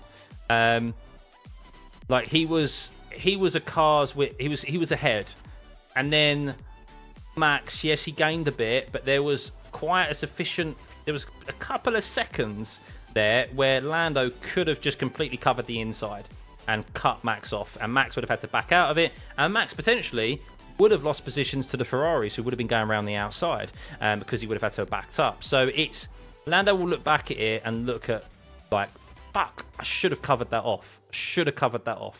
Because you give Max a sniff at an opportunity, he's going to take it. So, but Max has always been good off the line. I can't remember the last time Max had a poor start.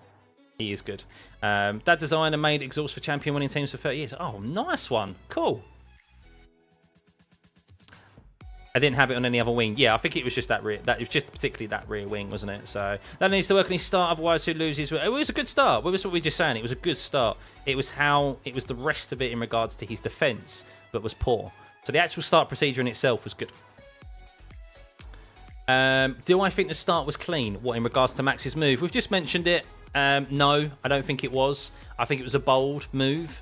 It was brave. It seemed to be well executed, but he forced Lando off the circuit and he himself went off track. That's not a clean overtake. He should give that position back. And I'm really surprised the stewards missed it. That's my opinion. I'm not a steward, but hey ho. That's from what I've seen. So where the Ferrari performance then? Something fishy going on here. So Ferrari have just really... So they were having porpoising issues. Their development path was pretty poor throughout the year. If you remember, they had a big upgrade package at Barcelona. It didn't work. They had to revert back to their old one at Imola. And then they always aim for a big upgrade package at Monza. That's what they were aiming towards. That's why they lost a bit of performance to McLaren and Mercedes. And then Monza sorted out their issues, primarily porpoising, and they've been very strong since. Singapore, they should have scored. They should have been up there fighting for podium. potentially even the win. So yeah, Leclerc, I mean, Lando's not careful. Obviously, he's only thinking about the championship, but Leclerc's going to finish ahead of Lando the way it's going. There's 22 points now between Lando and Leclerc, with 5 races remaining and 2 sprint races. Unbelievable. Next year's Ferrari. Yeah, I mean, if Ferrari end the year well, then Lewis Hamilton's looking at that going, nice, I'm moving there at the right time. So, Max does everything to win that world champion mentality, not Lando. Yeah, exactly, and that's what Lando needs to learn, doesn't he? He needs to learn. So, right, guys, if Ferrari had stayed in the top 5 after Monaco, they would have been so much closer. Well, yeah, exactly. Charles Leclerc, we mentioned earlier, was like less than 30 points, I think. Less than 30 points behind Verstappen after that, I think it was. So it was close. It was close. But anyway, guys, that is it. I'm going to call it a day. Big thank you for everyone for tuning into this stream today. We had over 1,000 likes. Whee! Much appreciated. How many subs are we at the moment? I don't know where my sub count is. Hang on. Let's put that up there. 30,876. So those of you who haven't subscribed already, please do. Be much appreciated. Nearly approaching 31,000. We hit, what, 5,000? I think we hit 6,000 viewers today.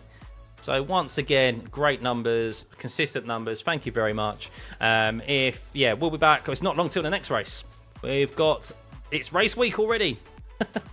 As we've got Mexico. We've got Mexico next week, a track where the Honda engine always does very well because we head to the highest altitude race that we compete at. So yeah, expect the Red Bull to be strong again. Mexico is always a bit of a boring race, to be honest with you, but look, there's still lots on the line in regards to the championship, so let's see what can happen. But yeah, 2 triple headers, Mexico, then Interlagos, which is a sprint race weekend. But yeah, what a race that was. I'm going to go now, chill, watch the highlights. Go check out the Missed Apex podcast. I'm not in it this evening. Baby duties. Still can't quite commit to the podcast just yet. Maybe I will do in the next couple of weeks. But yeah, go check out the Missed Apex podcast. They'll be streaming. When are they streaming live?